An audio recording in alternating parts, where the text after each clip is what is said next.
Danberg. The NBA season will start Tuesday, October 20th with the Celtics at Pistons at 3, LeBron James making his 76ers debut at the Knicks at 7, then the Thunder at the Spurs at 9:30. 2 days later, LeBron and the Sixers will host the Cavaliers at 7. It was also announced James will return to LA to visit the Lakers on Christmas Day at 5. Baseball, Guardians visit the Tigers at 6:40. Detroit and Minnesota a half game ahead of Cleveland for second in the AL Central behind the White Sox, who host the Reds tonight at 7:40. Columbus Clippers welcome Omaha at 7:05 on Diamond Dog Night pending weather. And in soccer, Columbus Crew look to go 3-0 in League's Cup group play when they host Puma Zunam at 7:30. This update is brought to you by Roosters. Roosters is giving away 12 ultimate Buckeye experiences. Tickets, sideline passes, and trips to a Buckeye first-round postseason game. Register today at roosterswings.com. It's time to add some spice to your nooner. Nooner funny. This is the place where big-time guests, bold opinions, and little cute doggies come together. This is Rothman and Ice. Sponsored by Pella Columbus, the #1 rated windows and doors in Columbus. All right, welcome back in. Rothman and Ice, Anthony Rothman, Matty Ice Hayes, and the Loose Cannon. How we feeling? What up, what up? You know, I'm feeling good. I hope everybody outside is all right, because it was when you and I were pulling up to the station this morning, it was wild out there. I was like, why is it so dark? Like, I know a storm is here, but it being this dark, I felt like it was like 8 o'clock at night. Scary out there, so I hope everybody's okay. Yeah. Matty, back when I was a kid, the August was the hottest, driest month of the year. Bone dry, the dog days of August. Now it's like it's the most volatile. Like, it's so weird how much rain we get in August. Violent out there, Like, it was too. the driest, hottest, 100+. Yeah. It was the last month of summer. It was always that way, and now it's like crazy town. And what are the odds that, you know, you and I would come in here and we see each other about 10 o'clock, and I'm in the pharmacy aisle at Giant Eagle this morning trying to find some Nasacort, Flonase, something going on. Yeah. I always pay when I go out of town. It doesn't matter where I go, what I do. Mm-hmm. It's not some crazy string of all-night partying or something. And I come home, and it's just like, it's some sort of, you ask me why I never take vacation. Why I never go anywhere. I think this is it. Because no good deed goes unpunished. I go away, and it's sick. It's water in the basement. TV is zapped. That won't work. Oh. Like, it's just, but it's when I leave. Yeah, it is strange because when you and I came back from Vegas, you went to the Sphere to see U2, and you were down bad for a few days when we got back. Yeah. So you're right. Whenever you leave the air, you leave this studio, you got to be here every day. You can never leave the fan is Just where leave we're coming no, to. it's just the Columbus the area. border, the Yeah. central Ohio area, the Okay. Tri-County area. Okay, I think you're just paying homage to your guy, Jordan. This is a flu game for you. You know, you're just trying to be like your guy, Mike. It wasn't the flu. I did get the pharmacist to come out. Okay. I do trust the pharmacist when it comes to a little bit of medical advice. Okay. Like, they know the symptoms. They know what might help. I'm not like, it's a cheap doctor's visit for me. Like, there's no copay. You just ask them. And point. when they're done filling some pills, they'll come out and say, what do you got? Okay. And so I did that today. So how are you feeling at 12:04 right now? I saw you a few hours ago, so I was like, hey, you know, pregame warm-ups. I didn't know how you were going to feel when we kicked the ball Guzzling off. stuff. Okay. Some sprays up the nostril. Oh. Some smelling salts. We'll get it. We'll get it. All right, we got a lot to do today. We do have Joel Klatt splaining himself. Yeah, we need to hear it. On some of the outliers. So we'll get to that. And, of course, on Ohio State and where he had them ranked. Stephen Means will join us bottom of the hour at 12:30. So he covers the Buckeyes for Cleveland.com. We'll find out a little bit about their X factors this year from a guy that's there every day. And we'll get into our conversation with Tyvis Powell, as we always do on Tuesdays. And we'll go down to Cincinnati at 2:30. Benjamin Baby. Yes, sir. At 2:30, ESPN covers the Bengals. Had to move their practice inside today. I saw that. Put them in that dome down there. Which, by the way, every time I drive by it, I feel bad for them. Do they still have to walk outside to get to the dome? Or is there some sort of walkway now? That's a good question. I'm not 100% sure about that. But just every time, like, there's so much training camp footage to be consumed on social media, TV, and you just see the facilities for some of these other NFL franchises, and you look at the Bengals, and it's like, they got to do better. They got to treat their guys better with that specifically. Well, they now have an indoor facility, right? It's just a raggedy-looking dome. They're practicing in it for the first time? No, I don't think it's. I think they've had it for a few years now. But just today, I saw that they started inside, and then when we got all that stuff up here, I'm sure they got it an hour or two before, and they had to go inside. So we'll talk to Ben Baby about what he saw at practice and what he's been seeing. News coming out of their camp today that it looks like we are going to see some of the starters they are for their first preseason game on Thursday this week. Zach Taylor did say that we're going to see Joe Burrow, Jamar Chase, T. Higgins, and Dexter Lawrence against the Detroit Lions. So that's pretty exciting. It's a good balance. Yeah. I've never been one of those guys that it's a, cut and dry, that you have to do it this way or you have to do it that way. There are only 3 preseason games. You want to feel like you got a little sharpness, a little chemistry, a little timing. Like you can do all that in practice, but let's go up against somebody that's, not the guys you've seen, the tendencies you don't know, and play a quarter, play a couple series. I really have no real problem with it. Putting you guys in harm's way for an overly amount of time is probably stupid, but they got a nice preseason schedule. Everybody uses it to their own strength, right? It's not like Detroit or the Bears, like they're going to be throwing out their starters. So whatever each team wants to do, I think I'm pretty good with. I saw a comment from they're never forgotten, but they are in a way, and that's the Cowboys. Real quick before you say that, I think maybe part of the reason why Zach Taylor's doing this is just the slow starts in his past. Maybe that's in his formula. Maybe he's trying to cook up something new because that's hovered over him as a head coach, is getting those guys ready to go quicker. So I wonder if that's going into this maybe with some other stuff too. All right, so last year they got off to a pretty good start. They won their first 2 games. Burrow did play in the preseason. He played the first game in the preseason at Philly. And then it was Browning and your guy Desmond Ridder. And then so they won their first 2 games. That is my dog. Maddie's the guy's like, buy stock in this guy. I think you had some stock. No, I Desmond definitely Ridder did. might be your Sun TV. That was mine. I think he's my Max Brosmer. I think that's what he is. I never said buy stock in Max Brosmer. I was like... You publicly showed a lot of love for Max Brosmer. You didn't have to say that. I think we all know you got a soft spot for Max Brosmer. I think we all have that guy, though. The bizarro Zach Wierenski? Yeah, I think we've all got that guy that isn't a star player or even really a good player, I guess, in Desmond Ridder's case. And I don't know. I enjoyed those Cincinnati teams watching him play, and I thought he'd at least be able to be a solid backup in the league. But I don't even know if he's on a roster right now. TLC, can you look that up? Where's Desmond Ridder in the football world right now? He's going to be somewhere. Does he? That's what I'm asking. I don't think he's on a roster. Where is he? He might be. But he is because it is pre-cut down, so he might be somewhere. Right. Yeah. His Wikipedia page is all gray, so there's no... Oh. It's all gray. What does that even mean? Well, because they usually have it colored based off of which team that you're on. He gets the black and white version. Yeah, he gets the standard old school. So I'm not seeing anything. Desmond Ridder is now only 20. Well, he'll be 27 at the end of the month. The former Saint X Bearcat as well. Time to put that degree to use. Yep, looking like it. Well, looking like it. Yeah, he was I understood why you gave him a little love at the time. I wasn't banging the table for him to be like a big-time starter or anything in the league, but he can't hold on to a job anywhere. Falcons, Cardinals, Raiders, Bengals, Vikings, Packers, and he got drafted in 2022. And he's already played for that many teams. So, so it's probably wraps. Yeah, I would think so. Probably GG's for him. I'm looking at a recent article about Desmond Ridder, and the headline reads, Desmond Ridder's career is now on life support, while the Falcons have long moved on. I'll always have those 2 years at Cincinnati, AR, when he was the AAC Offensive Player of the Year. I'll always have those memories with Sauce Gardner, that squad, Fick, and the crew. I was bought in. Wait a minute, his last team was Green Bay or Atlanta? Atlanta? He was Green Bay. Okay, because this article doesn't even mention Green Bay. This just mentions Atlanta. So I don't think he's on the squad. He's available. Waiting for a call.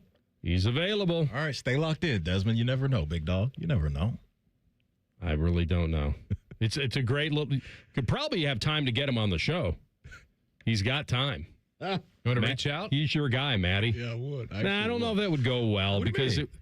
what would the phone call be about?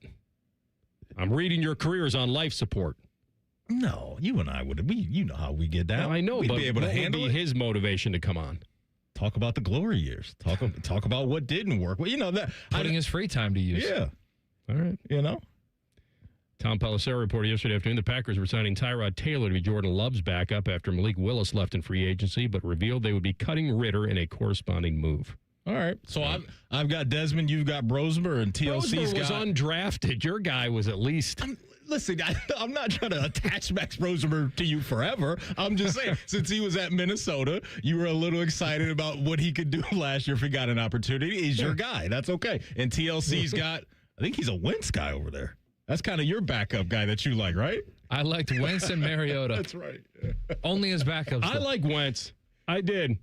He played hurt, played tough, didn't get to play in the Super Bowl. Foles sneaks in, just completely Wally pips him, wins the Super Bowl, beats New England. It was crazy. When I was walking around the Mall of America, we were doing Radio Row that time in Minnesota, and that was tough for me because I thought maybe I'd have a chance to be covering the Vikes in Minnesota, first team to ever play a Super Bowl in their home stadium. And we're running around the mall after eating dinner because it was like all-inclusive, self-contained. Everything was in the Mall of America. And Wentz was just, he was hopping around, hobbling around, going up escalator, 1 foot and all that. He was pretty excited. Life comes at you quick, right? On your way to possibly winning an MVP, going in for a goal line, rushing touchdown attempt, if I'm remembering that correctly, gets injured, and then your teammates are building shrines in the same locker room that you live in for Nick Foles. That's a tough place to live, man. Life comes at you fast in the league. Here's the quote from Dak I wanted to mention to you. When we're not in the Super Bowl or we lose in the playoffs, then the media is going to ride our ass anyway. So why not wear it? Why not be proud of this, that this is our goal? We're going to manifest it. We're trying our damnness to get there. So that's Dak on leaning into, I'm the quarterback of the Cowboys. There's no hiding from it. It's a little bit about leaning into the strength of your schedule or the expectations. Some coaches do it better. Some players do it better. So he's like, we're going to get killed either way. I might as well have big dreams and big expectations and not downplay it. Here's the thing. I don't really think they're going to get crushed for not winning a Super Bowl. I haven't had that expectation for Dallas in years. They haven't been to an NFC championship game since the 90s. Maybe speaking for himself. Maybe. You know. But I don't think Dallas is viewed as a Super Bowl or bust inner circle NFL team right now. So I don't even think they would get crushed for not winning the Super Bowl. If they miss the playoffs or something, noise will be really loud. But if they don't get to the bowl, then I think they're good. I think it's more on him. I just think it's, and their defense, obviously, but all right, so he's leaning into it. We'll come back, and we'll hear from Joel Klatt on Ohio State. His expectations of the Buckeyes next. Rothman Ice and the Fan. We're known for three things: games, conversation, and common man yelling about things only he cares about. The Fan, Ohio sports destination. Hey, Central Ohio, Andrew from Home Team Solutions, and we buy houses for cash. If you've got a house you need to sell, this is your season. Inherited, behind on payments, just over it? Whatever brought you here, we can help. We buy as is, we cover all closing costs, and there are zero commissions, period. Just a fair cash offer, and you choose your closing date. People are making moves right now, and we make it simple to be one of them.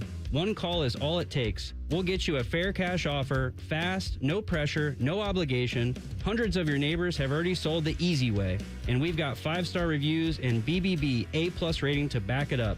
Leave the stress and mess to us. We're based right here in Columbus, and we're ready when you are. Call us at 614-962-SELL. That's 614-962-7355, or visit selltohometeam.com. Home Team Solutions, local, trusted, family-owned. Call 614-962-SELL. That's 614-962-7355. Nothing feels better on a hot summer day than coming home to a nice air-conditioned house. If your AC is on the fritz, don't sweat it. Call the pros at the Waterworks Heating and Cooling. We service all makes and models and can provide great savings on a Lennox home comfort system that delivers that perfect feeling. The Waterworks Heating and Cooling Services. Call us at 614-962-7355 614-232-2222 and schedule fast service today. The Waterworks. Better care, better value, better results. At BMI Federal Credit Union, we believe it's never too early to build smart financial habits. Open a savings account for the youth in your life with just $5, and we will put $100 into a youth certificate. Visit bmifcu.org/youth. Hey, it's Bobby Carpenter. Your joints hurt every day,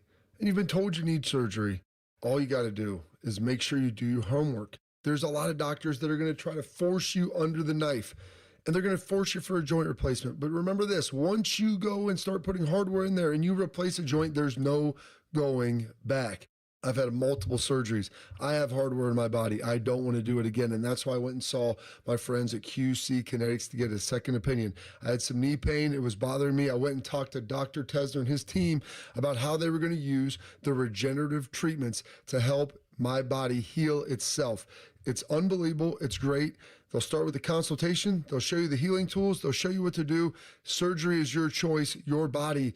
You need to take care of it. So call QC Kinetics today for a second opinion. The consultation is totally free. Go to qckinetics.com/Columbus or call 380-208-4544. That's 380-208-4544. This year, I'm going back to school.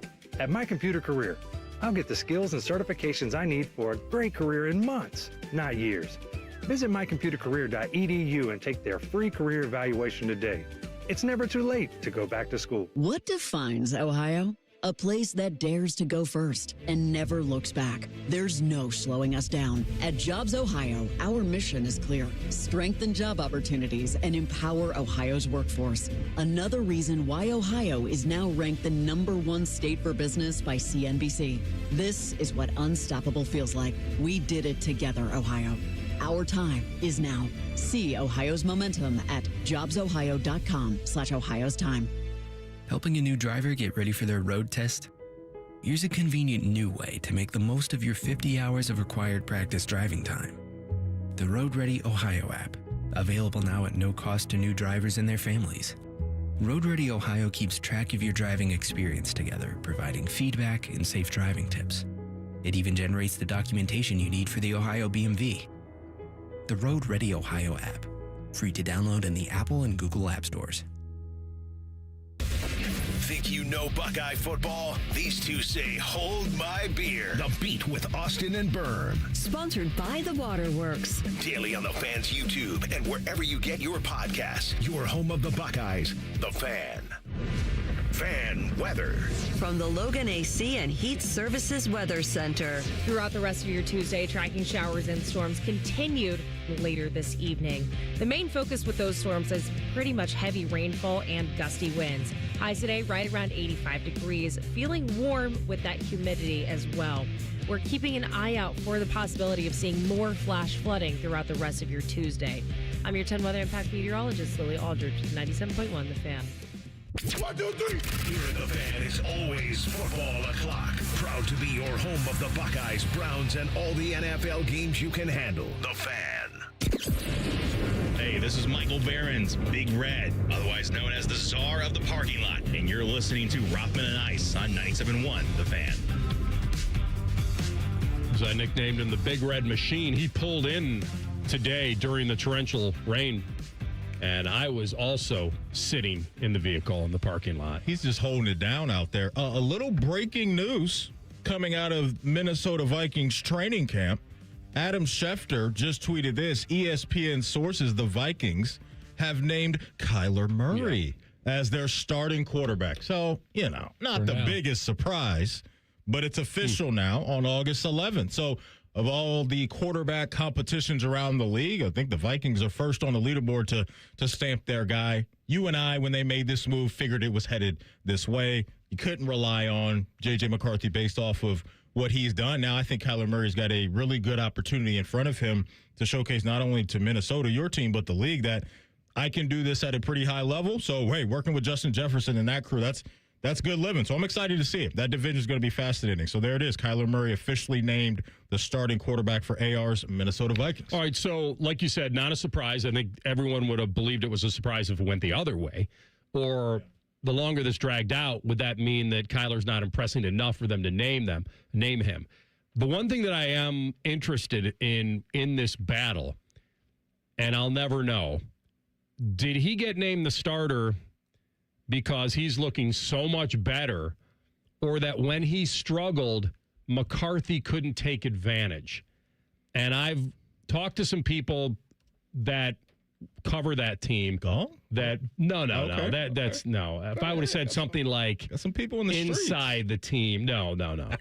That if when Kyler showed some cracks, McCarthy could not step through and take advantage. Yeah, so it's right out of the gate for your Vikings, 2 divisional bangers, home against Green Bay, at Chicago. And so he's going to be tested immediately after that as Tampa, Miami, New Orleans. But those first 2 weeks for the Vikings, that should be very entertaining because that division, I think, is going to be one of the best in the game.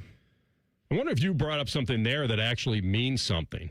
The fact that they start the year at home against the Packers, and they feel like, let's get behind this early. A big start for them is so key, knowing they have Green Bay at home and then at Chicago and then at Tampa. Yeah, and especially like those three. Especially that Green Bay game, because it's looking like that won't be with a Micah Parsons on the defensive side of the ball. So, yeah, you grab those 2 divisional games out of the gate. That's obviously big-time stuff. I just think Kevin O'Connell looked at all the stuff he knew about J.J. McCarthy, practice game film, the limited game film that he had, and said, yeah, I'm ready to move on because we got a ready-made unit on offense. We can't be held down by bad to mediocre quarterback play. I agree. He can move.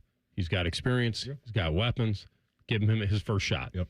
And if he fails, if he fails early, then the season really gets behind the 8 ball because of who they play, right?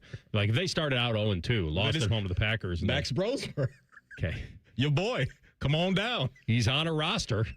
He's there. Better than my guy. Ohio State preseason top 25 was number 1 in the coaches poll. When does the AP drop?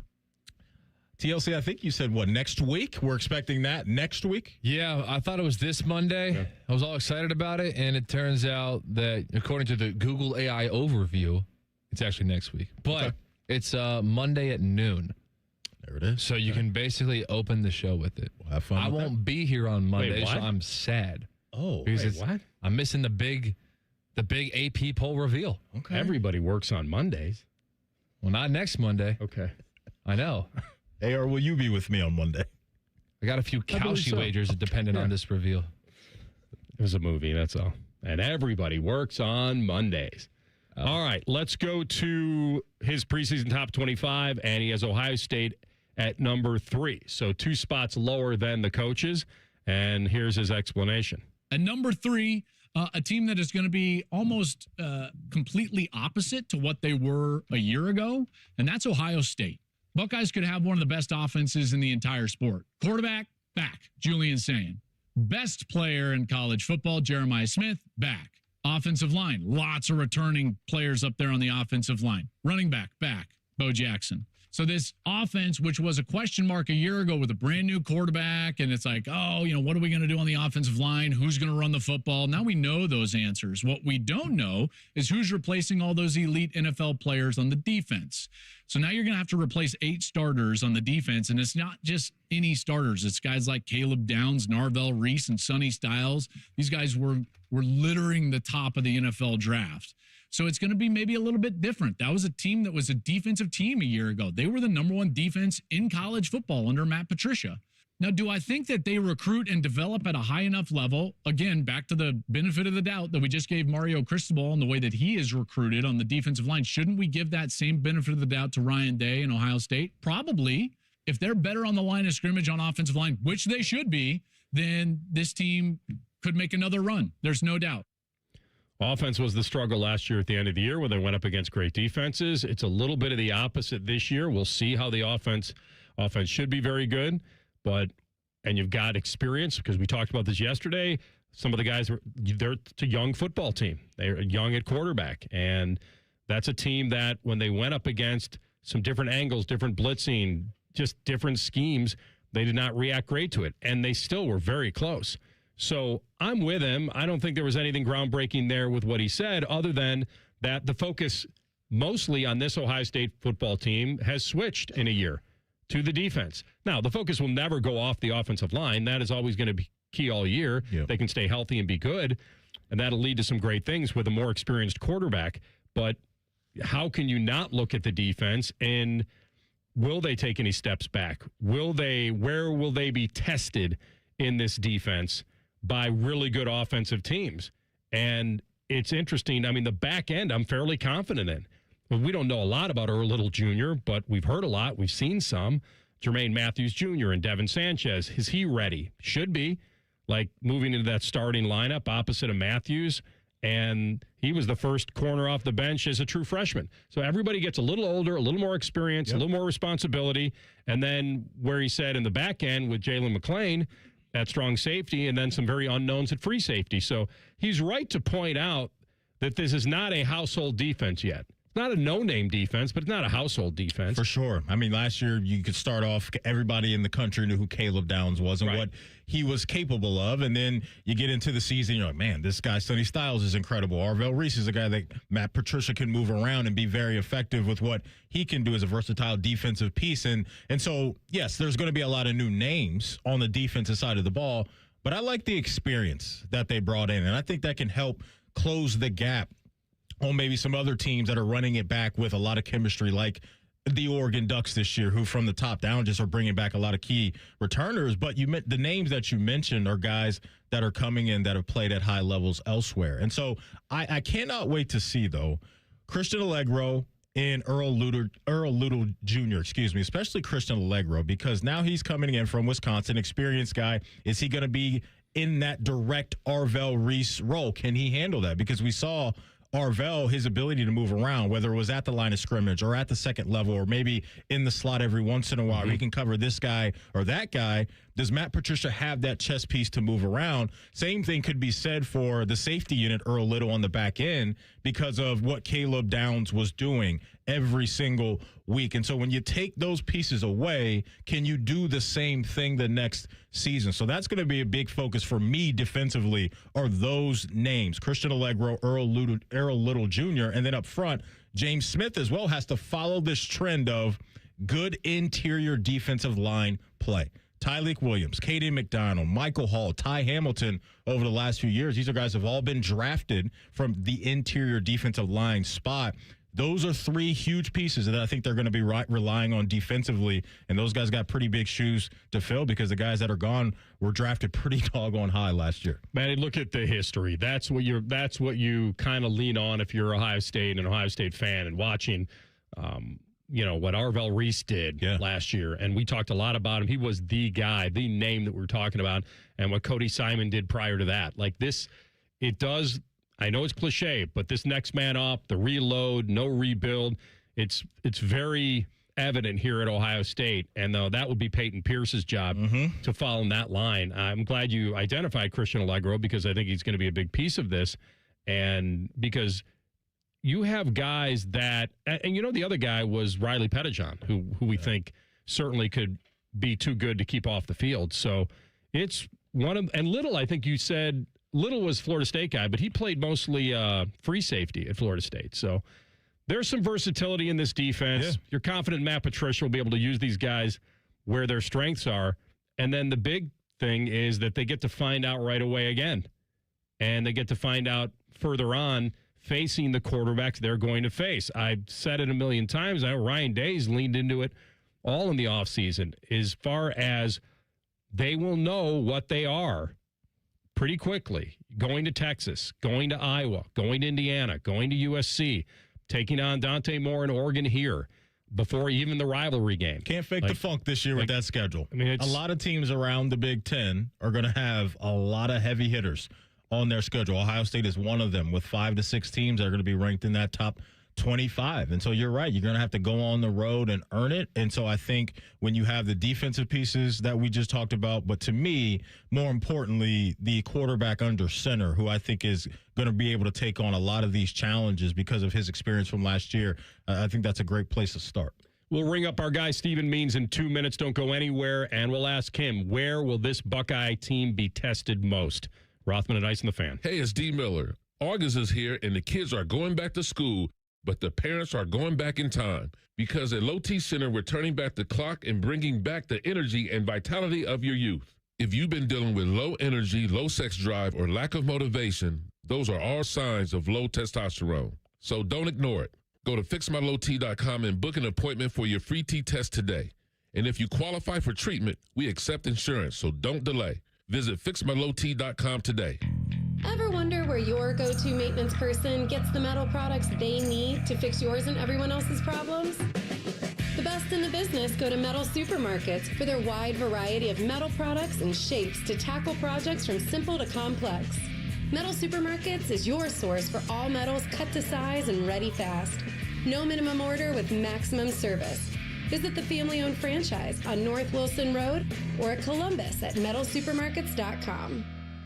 Nothing annoys me more than wasting time. Scotty Vegas here, and I want to be golfing or playing tennis or betting on people golfing and playing tennis. I hate waiting on an oil change, but that's all changed. Krieger Ford, the car buying experience was amazing. The service, just as good. I left my Bronco in the driveway and easily scheduled an oil change at KriegerFord.com, and they even came right to me and changed it. All game changer, the Krieger Ford experience. Experience that at KriegerFord.com. The great thing about Atlas Butler is they do it all. Heating, cooling, plumbing.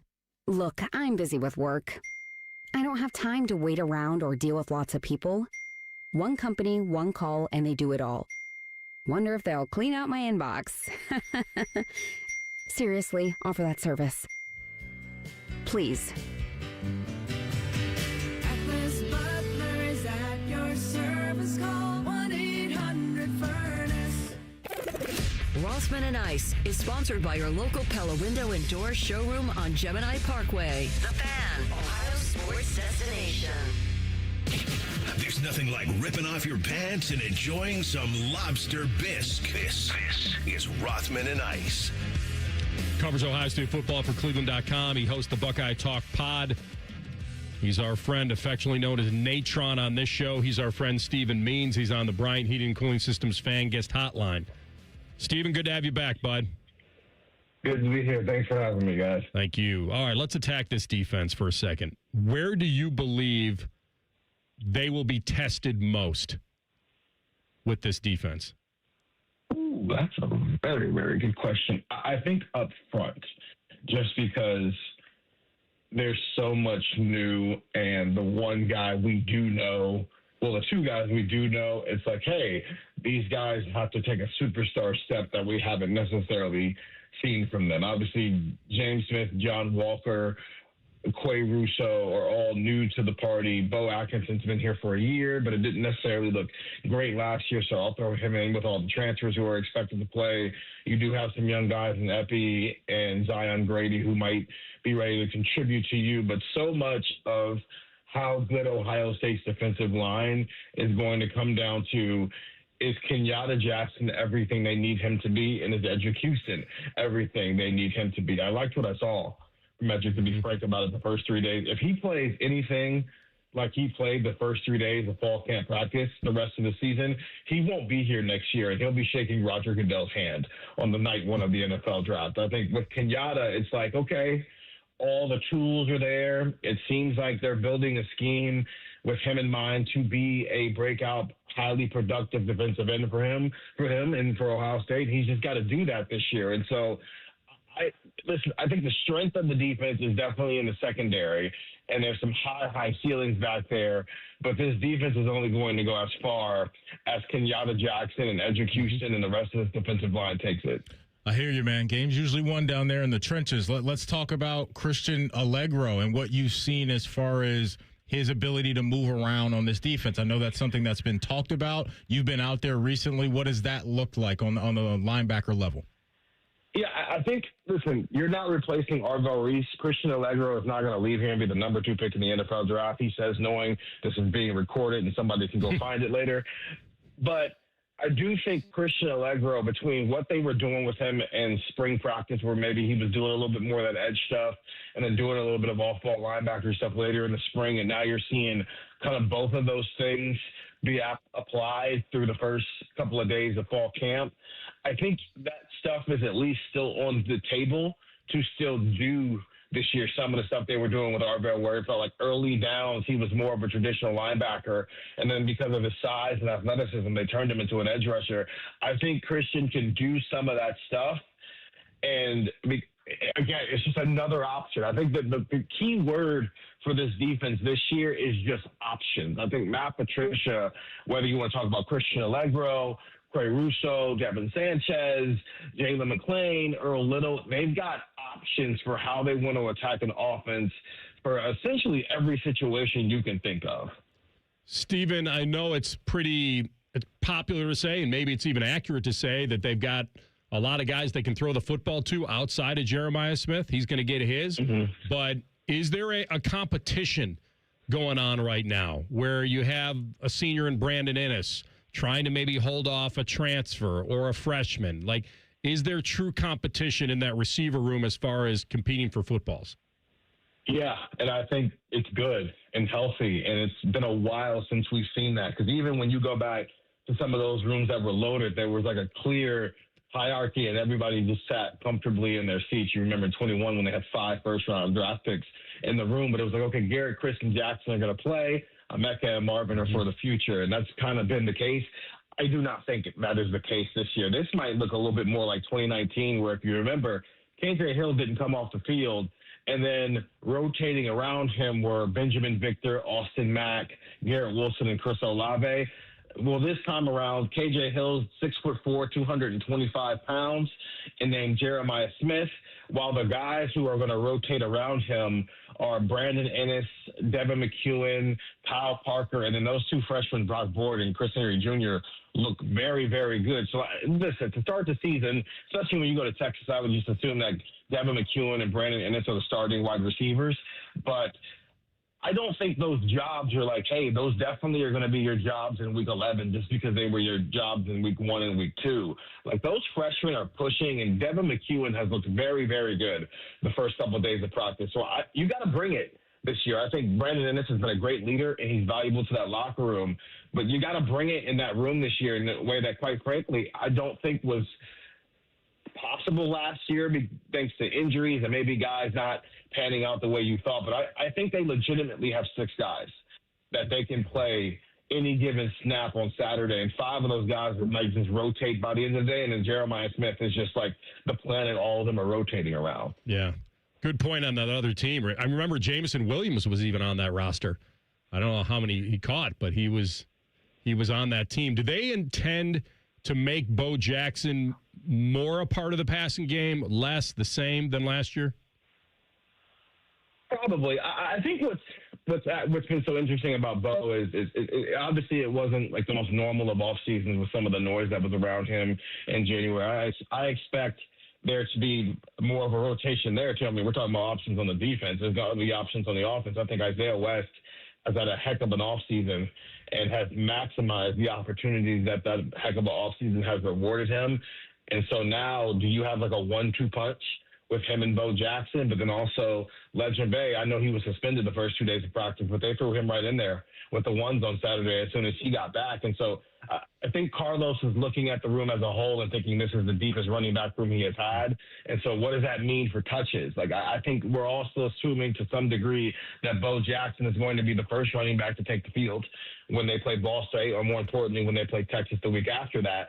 But he's not going to be the only running back that takes the field. And how does Carlos go about deploying Bo, Isaiah Legend, and Jacoby Jackson on game day if you genuinely think you have 4 guys you can rotate?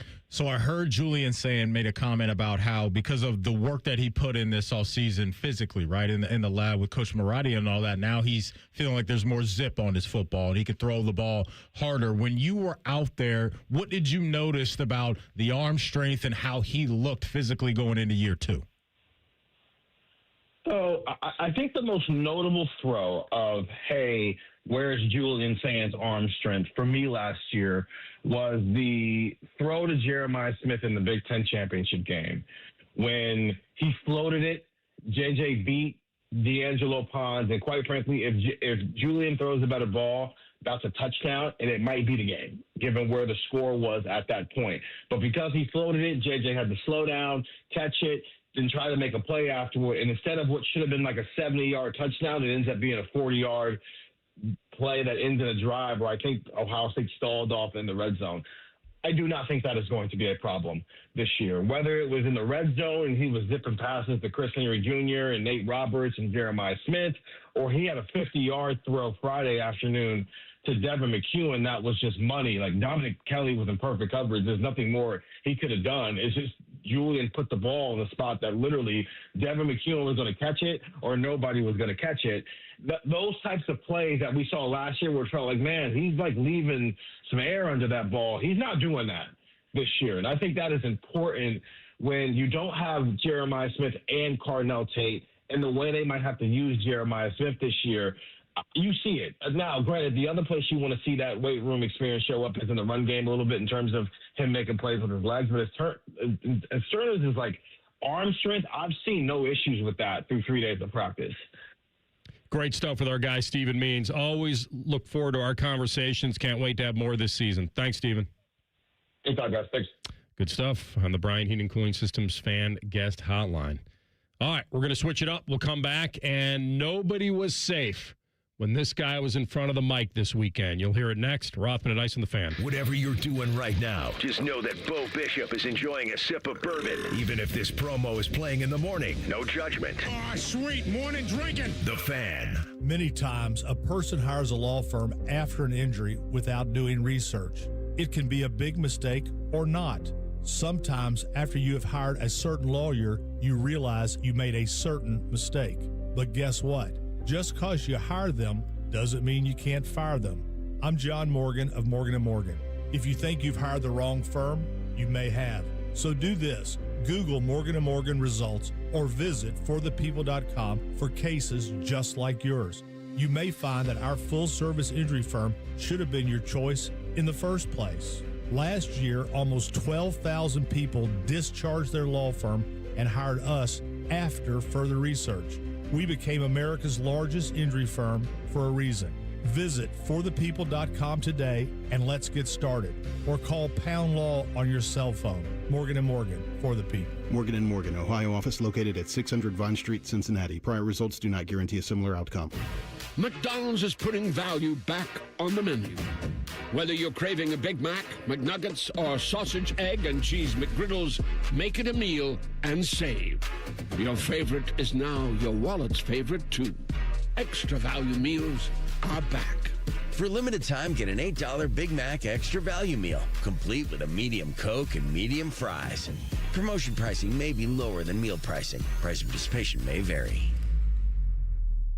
My house has a new glow. I love my windows. Universal Windows Direct.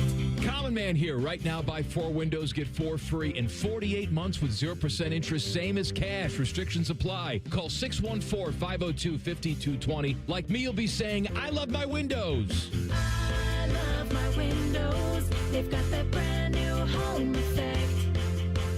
Universal Windows Direct. Hey, it's Bobby Carpenter, and football season is here. Time to score big at Germain Toyota of Columbus. Whether you're hauling the tailgate or heading to the big game, drive home in a tough new 2026 Toyota Tundra with 2.99% APR financing for up to 72 months. Or call an audible and lease the 2026 Tacoma SR for just $349 a month for 36 months with $39.99 due at signing and 10,000 miles per year. Make this your championship drive at Germain Toyota of Columbus. Right off I-70 and Bryce Road. Visit GermainToyota.net today. Leon was about to leave the military. My biggest concern was, what am I going to do next? He found out about My Computer Career and their military transition program. The Cyber Warrior program takes you from not knowing anything about a computer at all to being a subject matter expert. How long is that going to take? In the span of 4 months, I was able to get 4 different certifications. 4 months? Leon's advice? Very highly recommended. Become a certified cyber warrior in just months at mycomputercareer.edu. This is one student's experience. Individual results vary. VA education benefits available to those who qualify. How many of you have had your garage floor done? I'll wait for the answer. Yeah, that's enough.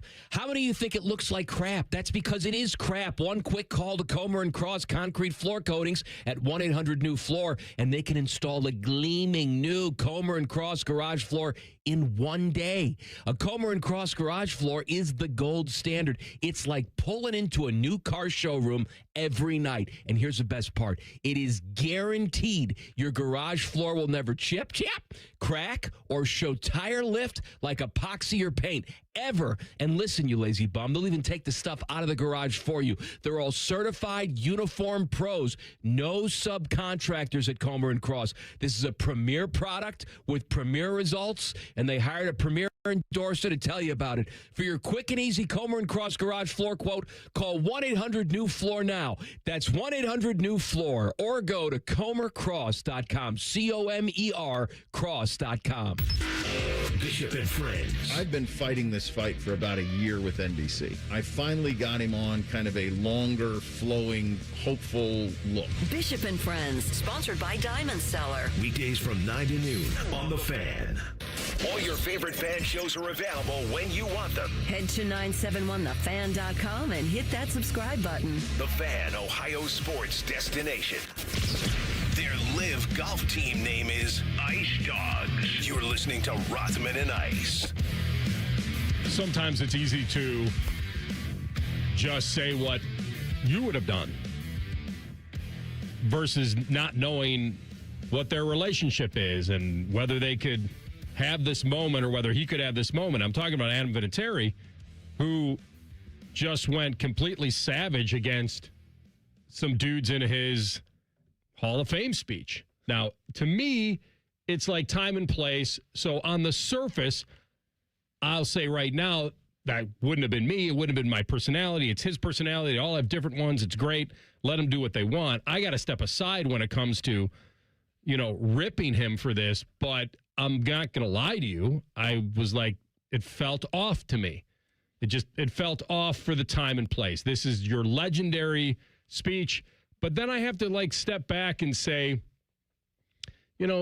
these guys have been around the media and the game and personalities, and they've been stars. They've won Super Bowls. It may not hit them the same way it would hit a fan. Like this moment of immortality, don't screw it up. Don't mess it up. Don't go out, color outside the lines. And so that's why I'm telling you, I'm just being honest, that when he mocked Belichick and that he couldn't be there because he was judging, and you'll hear it in a second, I'm just kind of paraphrasing, he's an easy target right now, Belichick. He's a punchline, which is sad. He's the legendary coach, maybe the best to ever put on a headset, and he's a punchline. And I wonder if their relationship is so strong that he had no self-consciousness about saying what he said. Now, the other guy sitting there, McAfee, his wife, you want to make some sophomoric reference to, That was the craziest comment, the McAfee comment. Yeah, so, I remember Terry Bradshaw going up there and saying, if I could just get my hands under Mike Webster's butt one more time. Those are some fun moments. This one was, he just decided that he was going to make his moment. And that's why I cannot push back on it, because it is his moment. Yeah. He gets a chance to write and say what he wants to say. I just look at it differently. This is immortality. These speeches last forever. They're transcribed. They're put on the website. They're we have Gold Jacket Thursdays, and guys, I can always go back and listen to a guy's speech again. It's not something that gets lost. And so when he went full open mic night, it was a little bit of a shocker to me. Here's some of it. Thank you for demanding excellence every single day. Your preparation, discipline, and attention to detail shaped far more than my football career. Unfortunately, Bill couldn't make it here today. There's a lot going on at UNC right now. He may be on a recruiting trip right now looking for the next Lawrence Taylor. I thought it was because training camp had already started, but in truth, it's because he's judging his girlfriend's cheerleading competition. You know what I just noticed? Yeah. It was so scripted that he even scripted in a fake laugh. A little chuckle in there. Play it again, TLC. He scripted his own fake laugh to try to help it along. Excellence every single day. Your preparation, discipline, and attention to detail shaped far more than my football career. Unfortunately, Bill couldn't make it here today.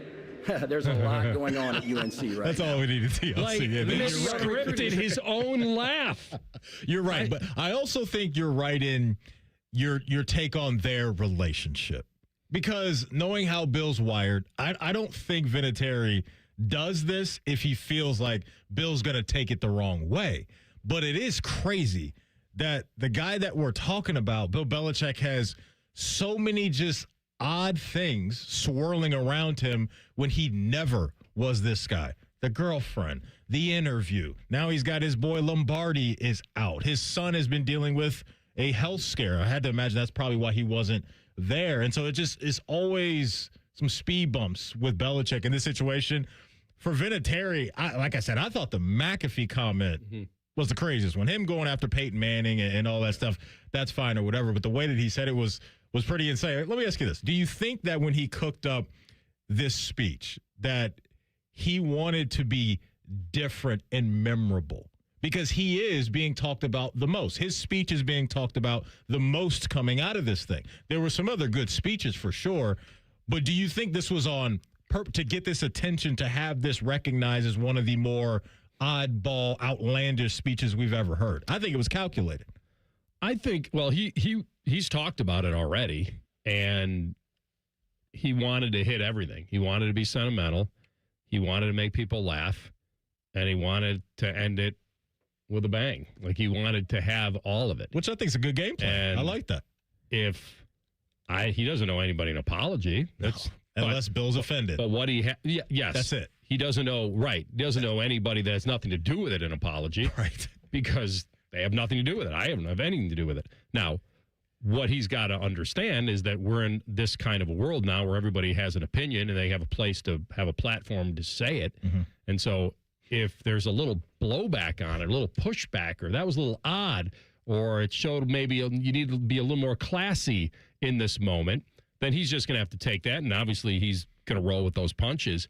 But, I mean, I remember he was on Dan Patrick. He's like, you don't have to apologize for anything. Like, well, if he wants to, he can. Like, I don't think he needs anybody also telling him he doesn't have to.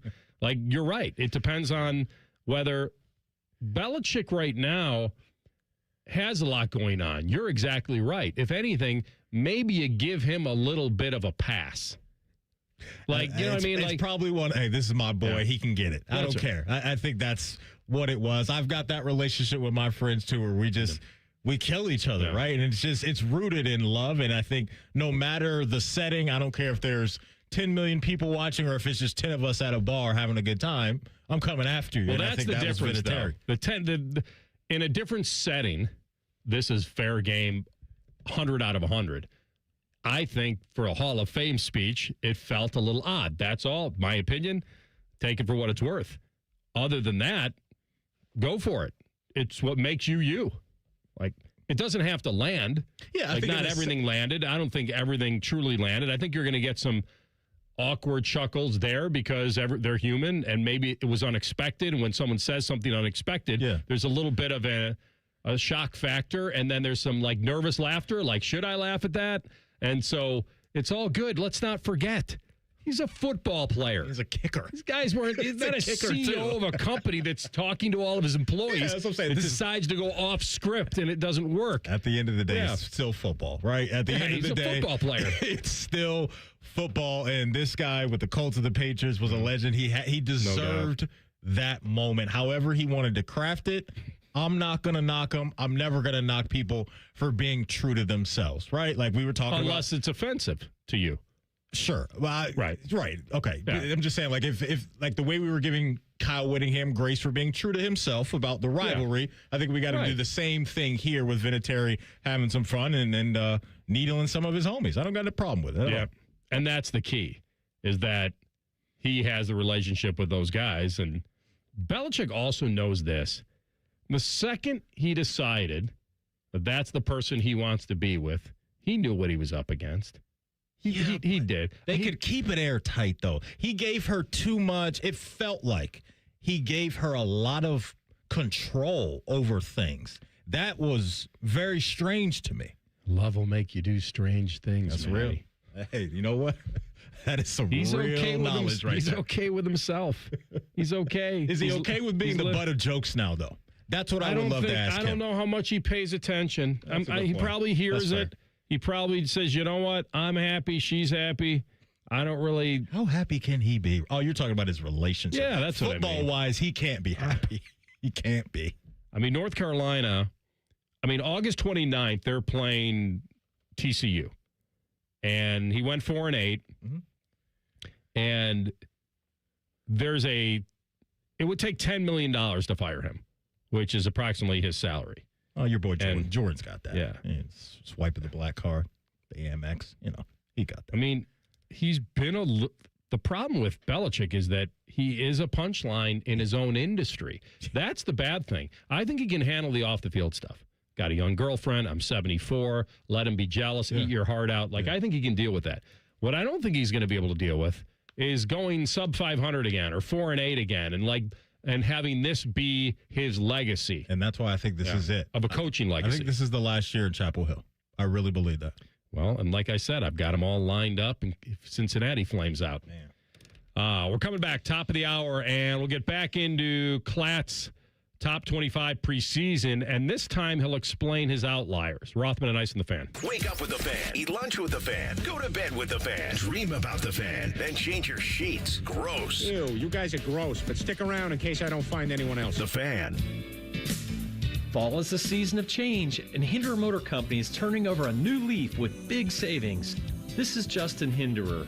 Right now, any one of our participating locations is paying up to $3,500 over Kelley Blue Book value. That's right. Drive in your current vehicle and leaf with one of ours today.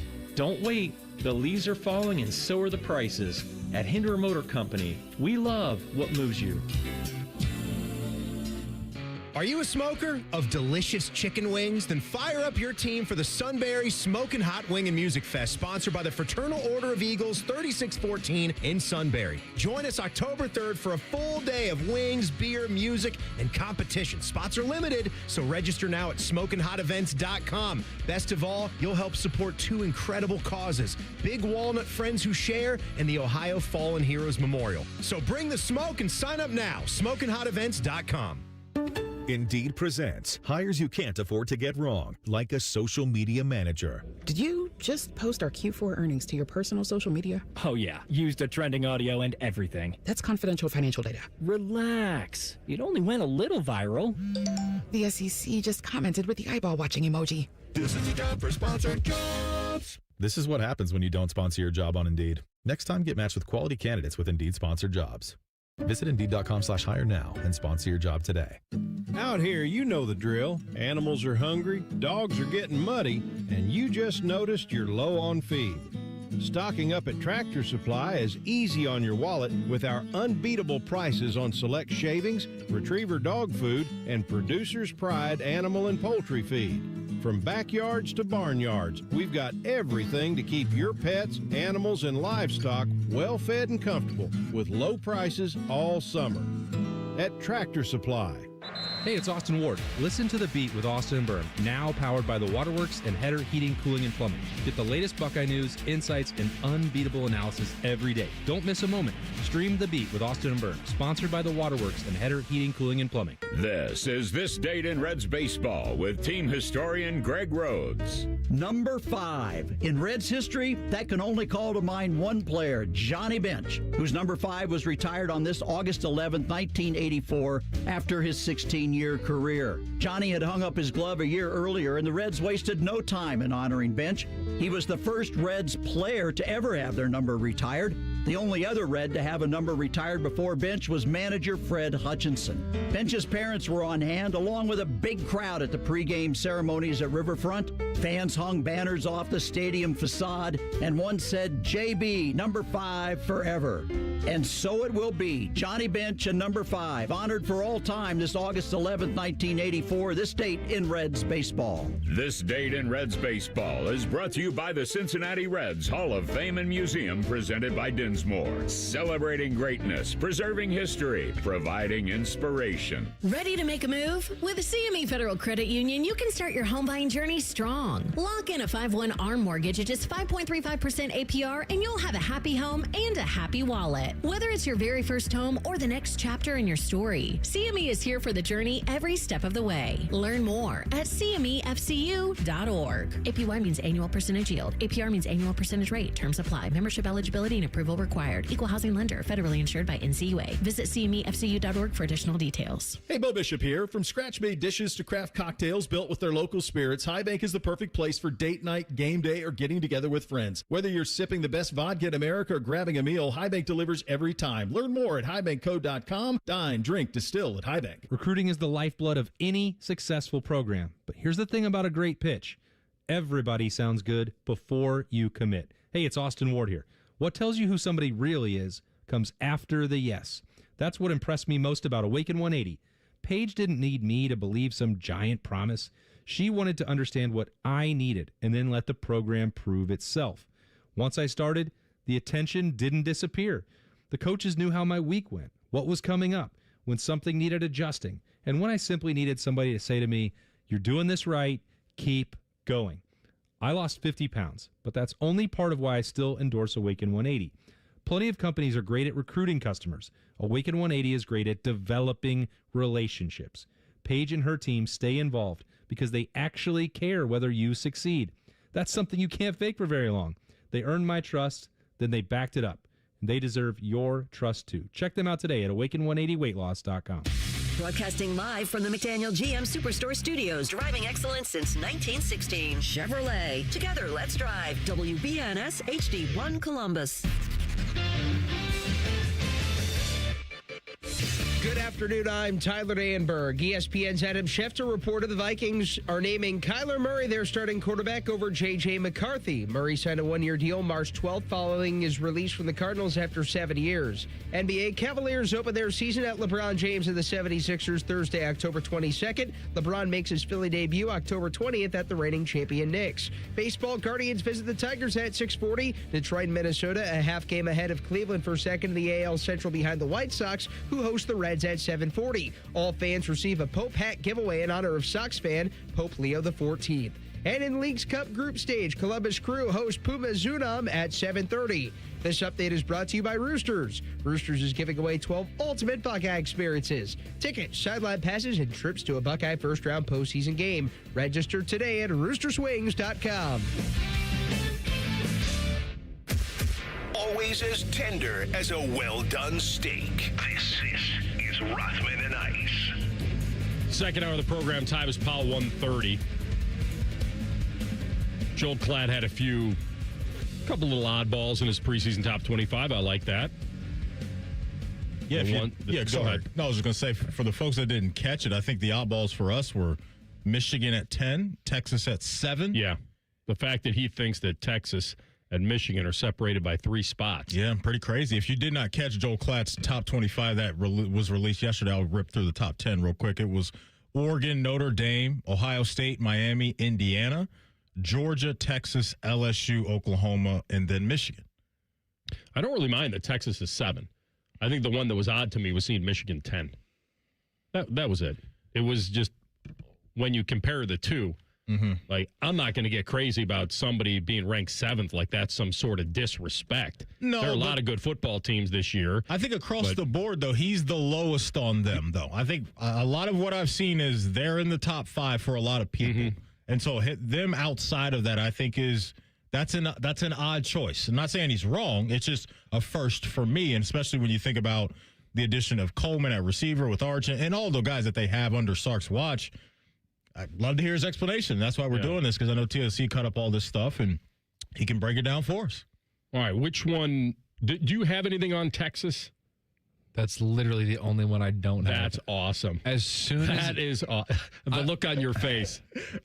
You know what? I was so ready for this segment where you were going to say, "Hey, what do you have?" And I'll say, "Whatever you want."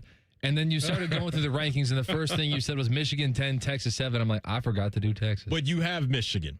I do have Michigan. All right, let's start And then there. aside from that, whatever you want. Okay, because I know Aaron's curious about his reasoning about them being 10th. And let's hear it. Yeah. Number 10, Michigan. Probably higher than most, but this is probably the second biggest wild card team in college football. I believe in Kyle Whittingham. You guys know that with the way I've talked about Utah over the years. I used to say death taxes in Utah football. I should say death taxes in Kyle Whittingham. I believe in this guy's structure. I believe in what he believes in. He believes in the fundamental traits to go and be a great football team. They will be physical. They will play great defense. They will run the football. That is a great blueprint for Michigan. We saw that blueprint win a national championship for Michigan just a couple of years ago. He also brought a very good offensive coordinator in Jason Beck, who did wonders for him at Utah. And maybe the key guy that he brought, nobody talks about this, his offensive line coach, Jim Harding. Do you know why there were so many Utah offensive linemen that are either playing in the NFL or being drafted into the NFL on an annual basis? Jim Harding. He's a great developer, and so now you can get back to that great O-line play that we saw for so many years at the end of Harbaugh in Michigan. That was a young team last year in Michigan, and I know a lot of those guys got in the portal, but then they got out of the portal and came back to Michigan, so the roster is actually better than you anticipate when you actually look at it.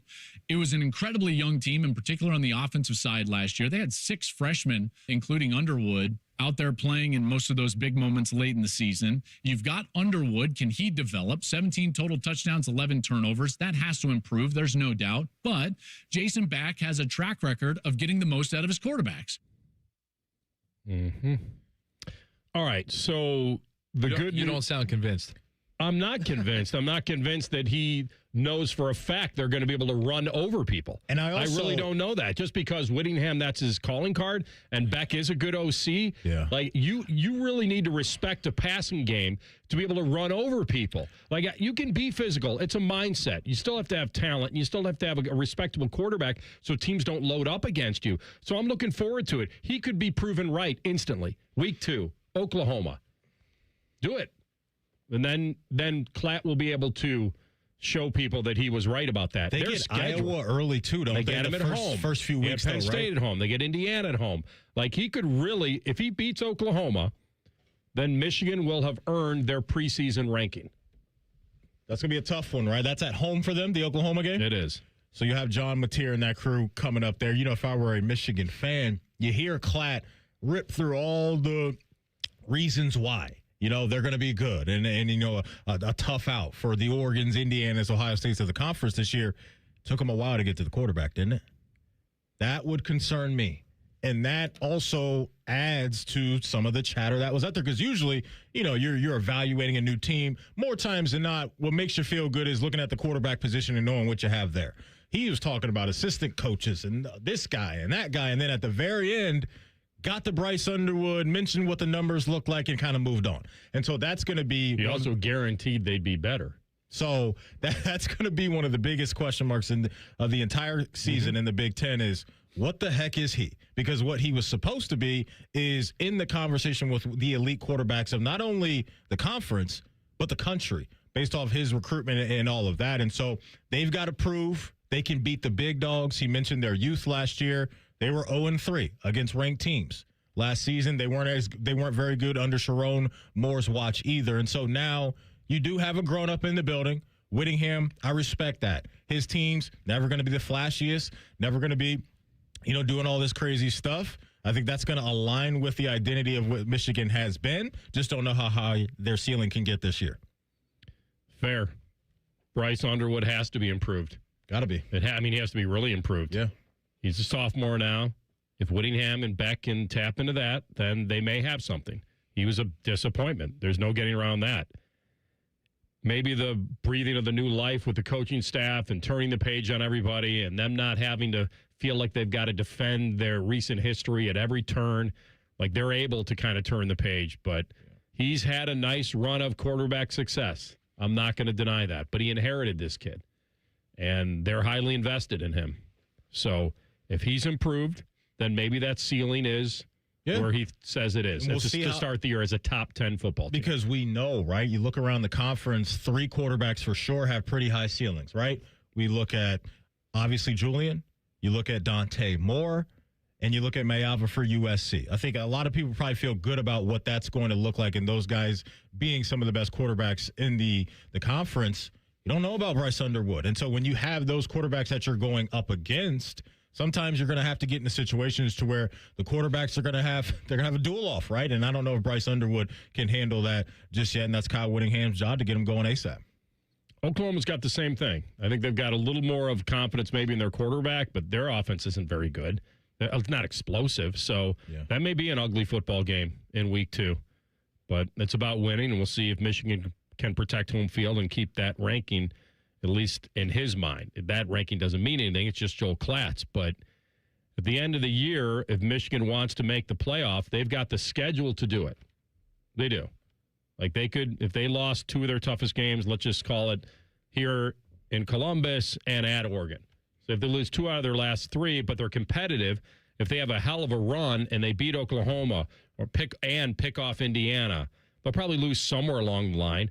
But I think Penn State's going to be a tough one for them this year. It's in Ann Arbor. Yeah, so I just think Matt Campbell and that crew coming out with Rocco Beck and that unit on offense, like having a veteran quarterback start your tenure at a new program is good. So I think even that game before Indiana, Penn State's going to give them a lot. Pointed this out before. If Michigan wants to make the playoff, they better run the table before the Oregon game. And that's almost too much to ask. Yes. I'm not saying if they go 9-3, it's a bad year. Probably a very good year for his first year. I think most people would say that's a damn good year. If he loses at Oregon, at Ohio State, and let's just throw in a third, let's say it's Indiana at home, then the bad news for them is they will have lost 3 of their last 6 games. But if he can rip off, the Oklahoma game is so key. It just breathes so much confidence into them if they can win that. If it's a 9-3 and Bryce Underwood looks like a dude that you feel good about, hey, going into next year, he's going to come back as a problem for defenses, then I think that's probably a solid year for them. But I don't see it right now for Bryce Underwood on a consistent basis, and I just don't know if they're going to have the firepower to match some of these offenses around the Big Ten, and even more importantly, the defenses that they're going to face too on the Big Ten side of things as well. Because Oregon, Ohio State, Indiana, I expect those 3 to be elite units on defense, not even the conference but nationally this season.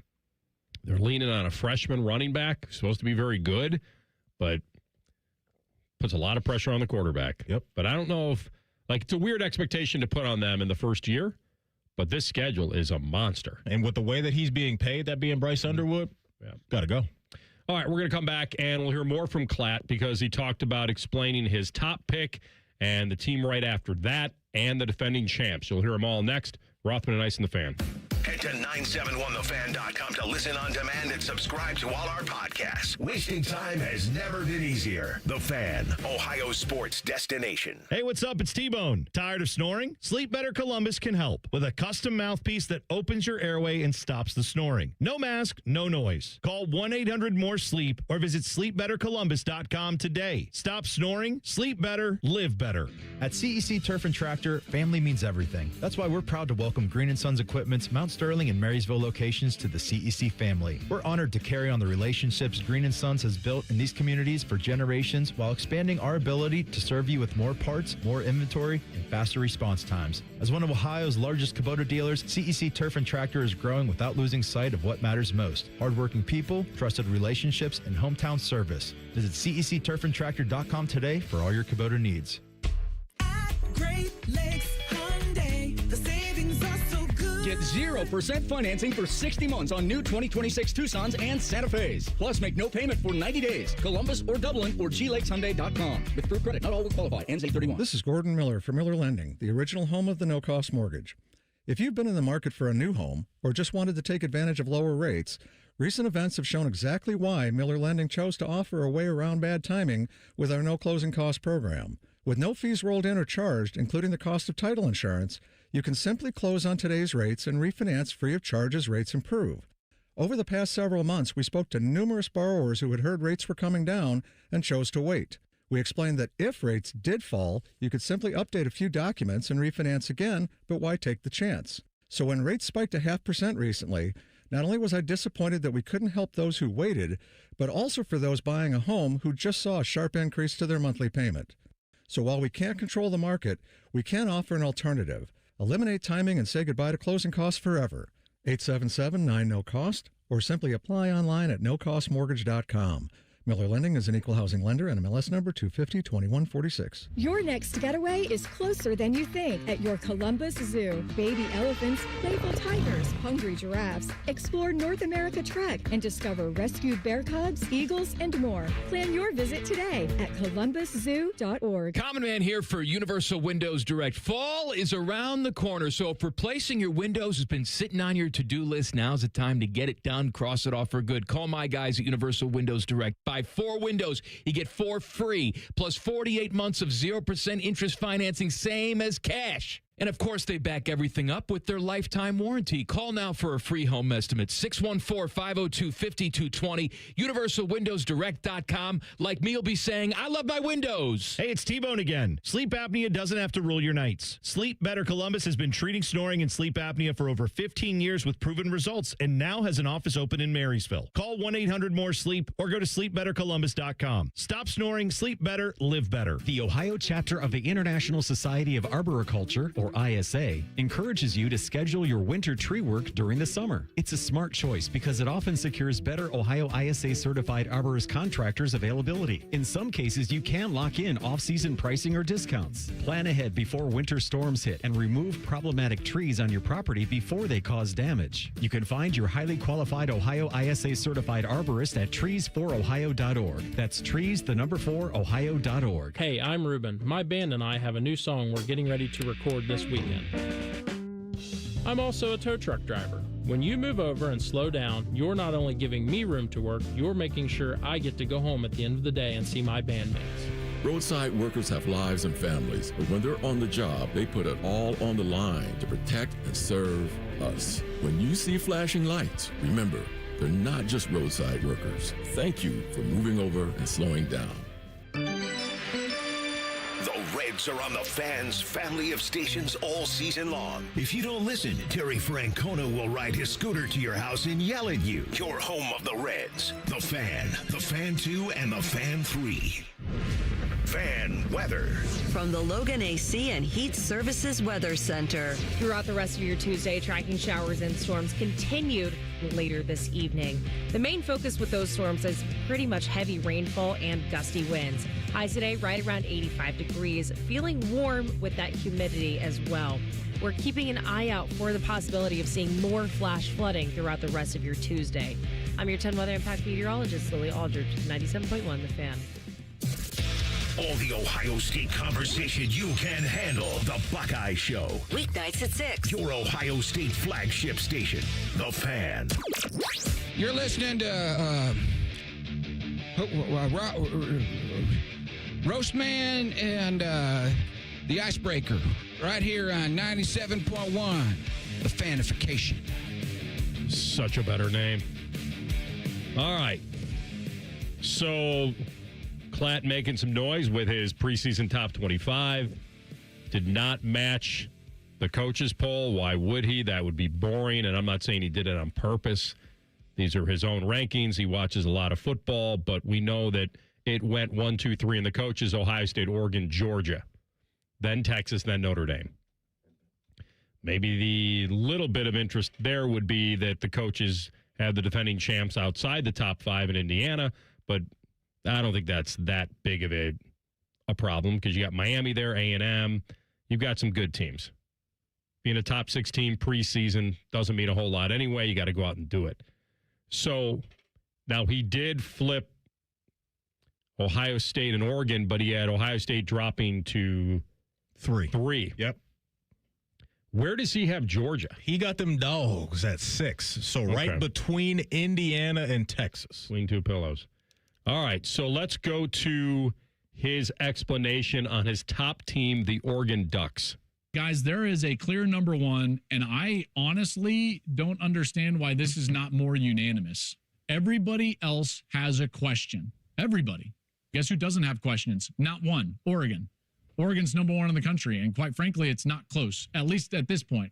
They've lost 3 games in 2 years, and all 3 games, all 3 losses were to the eventual national champion. We don't think they're right there. They are right there. And this team has no questions. Quarterback, he's back. Backfield, back. O-line, strong. Wideouts, great. DeCorian Moore, Evan Stewart. Tight end, probably best in the country. Defense, elite. Top end, everywhere. Best defensive line in the country. All of those guys back. Mateo Uiagalelei should be in the NFL, back at Oregon. Tatum Tuioti should be in the NFL, back at Oregon. Amari Washington should be in the NFL, back at Oregon. Bear Alexander should be in the NFL, back at Oregon. It's like, what are we doing? You've got an experienced elite quarterback with greatness around him, including a strong line of scrimmage, and you've got the best, most elite, most experienced defensive line in the country. Oh, by the way, that young secondary from a year ago is only a year older, and they brought in Coy Parrish from Minnesota, who's an excellent safety in the transfer portal. There's no question. Dan Lanning has built a roster that is the best roster in college football. Walking into this season, there is no roster, there is no starting 22 that rivals Oregon's. All I heard was print the shirts. Where? Oregon. That's what I just heard. Season's done. What are we even talking about? Cancel all the games. Exactly. No need to play them, AR. That's what I heard. No, I think he's excited to see them play. But the one thing that jumps out, there were two things that jumped out to me. Yeah. Three, actually. One, he mentioned the fact that they have no weakness, they have no holes. And the one thing I didn't hear him talk about was 3 new starters on an offensive line. That's not nothing. Mm-hmm. It's not nothing. It's not like they all came back and it was like some, who's our offensive line award? The Broyle. The Joe Moore. The Joe Award, Moore. right? Like, it's not like they've got, like, that whole unit coming back that one. So that's number one. Number two, he mentioned at the beginning, it's not even close. Mm-hmm. That's saying something. Said it should be unanimous. Like, that's what he said. He's like, this is somewhat ridiculous. Basically, what he said was that all 38 first place votes that Ohio State got should have gone to Oregon. Mm-hmm. All of them. That's what he just said, essentially. Yeah. And the third thing that he didn't say was they have 2 new coordinators in this cycle. So glad you brought this up. Now, I don't know how other people would know how that would impact, but I heard David Pollack say it's terrifying. Mm-hmm. And that's a guy who knows stuff. Like, and I'm not saying he doesn't believe that they could be really good, but the continuity at the coordinator level, at this level, the complexity. Now, only Dan Lanning knows what the impact is. But when you're replacing both coaches who ran both sides of the ball a year ago, you lose an offensive coordinator and defensive in the same cycle, there's a little bit of a getting used to period. No question. I think it's a really good point that you bring up. Will Stein, the offensive coordinator from last year, is now the head coach. I'm sorry. He was a defensive coordinator. He is now the head coach at Kentucky, and it looks like Tosh Lupoy is now the head coach at Cal. Those are the 2 coordinators from last year that you mentioned. Their pushback to us bringing this up, Dan Lanning's pushback, will probably be the new guys were in-house hires. So they know my system. They know the players. They know what we want to do. And I'm sure there is some comfort there, right, that you're not bringing in a new guy from out of nowhere and all of that. And so not to say it can't work that way either. Coach Day's done it here, right? You bring in Matt Patricia, there's high hopes that, Arthur Smith will follow that lead as well. Can't really push back on what he was saying about the roster because I think they are absolutely loaded. And they have a quarterback that nobody's going to be shocked if he's the first overall pick next year. And they've been knocking on the door. It does feel like this team that Dan Lanning has on paper with the experience is similar to what we talked about with Ohio State when they won it all, Michigan when they won it all, Indiana with the experience that they had a year ago. So there definitely is a similar formula going on, but there's just no doubt where they're starting at the quarterback position is elite stuff. And so I don't really think they're going to be tested that much early on. They've got a trip to USC, their 4th game of the year. Maybe that Oklahoma State game on the road shows itself as an odd one, maybe through a couple quarters. But yeah, they it's weaponry everywhere in defense. They got it in droves, man. So yeah, they're going to be a handful to deal with. But you can say that for a few teams around this conference right now. The other thing he failed to mention, and maybe he would later on, is when you start doing a deep dive about Oregon's ability to run through the tape of a college football season, it hasn't been there. They've been close. They get to the end and something shows itself in a weakness. They're the 4th or tied for 3rd, I guess you'd say, betting favorite. There are a lot of good teams this year. Yeah. And they should be one of them. And then when you get into one and done season, no one's trying to predict health here. I'm not trying to do that. Nobody would know. But if you go on the hypothetical, and he is, that they are who they are now, that they will be that team come December and January, then he's as confident in their roster as any roster, and he's more than entitled to believe that. Yeah, he really is. Yeah. But that ability to feel like you can win the big game, win the big fourth quarter against a big branded team who's been there, done that, that's what's yet to be seen. That's what you need to explore with Oregon, and that's something we won't know. Ohio State got them in the quarters a couple years ago. Indiana got them last year in the semifinals. I think there are certain teams that coaches probably look at, and think to themselves, this is the team that can do it. And I feel like Dan Lanning probably really feels like they've been building, chipping away at the playoff stuff the last couple of years, and it just feels like you've got everything coming together right now for Oregon. It's a long, long journey, and they're going to have to earn every bit of it. But I think part of the reason why Dante Moore decided to come back is because of what happened in the game against Indiana and what happened in some of their big-time games a year ago, because a lot of his interceptions, you go look at it for Dante Moore, came in ranked matchup games for Oregon. So that's something he's got to clean up as well. Dan Lanning talked about the adjustment with Oregon's new coordinators. He says this: it's going to take a little bit more practice as we go into the season of us doing mock games where I get to hear them call a game, see what's different. But what gave me so much confidence is seeing these guys the last 3 years creating some of those opportunities for them to be in that role and see what it looks like. That was at Big Ten Media Days. So he knows the pressure is on them. They carry the weight of the world. He's got to get them across the finish line. He knows he has what it takes. But the one thing I think most people would say with Oregon is, will you trust them in the biggest game? Yeah, because you look at throughout the regular season, their two toughest games, it's at USC September 26th, and then it's coming here on November 7th. Other than that, AR, I mean, they host Michigan the week after they come to Columbus. They should be pretty comfortable this season outside of the games against the Trojans and the Buckeyes. So anything short of, no doubt, a playoff appearance, but probably in their minds out there thinking, hey, advancing to the semis at least is going to be a massive failure, I think, over there in Oregon. Early bye week, right after that USC game. And then they have to travel across the country to Champaign, then go back to play Northwestern, then come back across the country to play Ohio State, then go back home to play Michigan, then come all the way back to East Lansing and play Sparty, then go all the way back and play the rivalry game against Washington.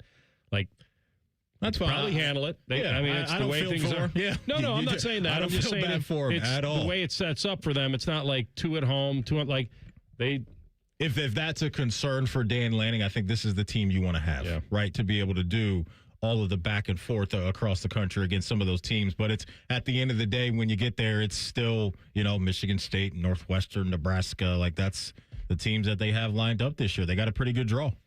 All right, we'll see if Tyvis Powell has any lingering questions about the Buckeyes and others in 2 minutes. Rothman and Ice and the Fan. Hey, it's Austin Ward. Listen to The Beat with Austin and Byrne, now powered by the Waterworks and Header Heating, Cooling, and Plumbing. Get the latest Buckeye news, insights, and unbeatable analysis every day. Don't miss a moment. Stream The Beat with Austin and Byrne, sponsored by the Waterworks and Header Heating, Cooling, and Plumbing. I'm Ultima Morgan of Morgan & Morgan. Every time one of my children started driving, it was terrifying. I am quite aware of the dangers being on the road. Thousands of accidents happen across the country. We see it every day. These families' lives will be changed in an instant. We fight for these families as if they were our own. We've become America's largest injury law firm by winning cases just like these. If you've been injured in a car accident, call us. Injured? Dial pound law. Morgan & Morgan, Ohio office located at 600 Vine Street, Cincinnati. Prior results do not guarantee a similar outcome. One bite in, you'll be saying, that's hot as fire. Speedway's new Hottest Fire Chicken Sandwich turns up the temp. Eat the heat for $4.99 only at Speedway. Valid through 8/25/26. Participating stores. Exclude Speedy Cafe. See app for full terms. When your joints hurt every day and you've been told you need surgery, you better do your homework. Once a joint is replaced, there is no going back. Hi, it's Tyvis Powell. Before you schedule surgery, consider getting a second opinion from QC Kinetics. Whether you're dealing with pain from bone-on-bone arthritis, a torn meniscus, or years of wear and tear, surgery isn't the only conversation you should have. Talk to Dr. Tesner and his team at QC Kinetics about how they use regenerative treatment to deliver relief to patients like you here in the Columbus area. If you're a good candidate, they'll concentrate tiny healing tools within your body right on the spot that actually causes the pain. The whole idea is to give you a real shot at holding off surgery, or in some cases, even avoiding it altogether. And that's why it makes sense to explore every option before making a decision that can change your life. Don't just accept surgery as your only choice. Call QC Kinetics today for a second opinion and know your options. The conversation and consultation are totally free. Go to QCkinetics/Columbus or call 380-208-4544. That's 380-208-4544. Rothman Ice is sponsored by your local Pella Window and Door showroom on Gemini Parkway. The Fan, Ohio sports destination. It's Tuesday, and Tyvis is here. You have to recognize that one of his greatest strengths is his voice, which makes him sound sexy and smart and sexy and sexy. It's Tuesdays with Tyvis. We'll talk about the Buckeyes, the Browns, and Tyvis's weight loss plans that he'll never follow up on. Sponsored by Window Nation. Get 50% off all window styles plus no payments for 2 years. Visit windownation.com. He's our guy. He's Tyvis Powell. T-Bone and Tyvis in the morning here on The Fan. And he's with us now on the Bryant Heating Cooling Systems Fan Guest Hotline.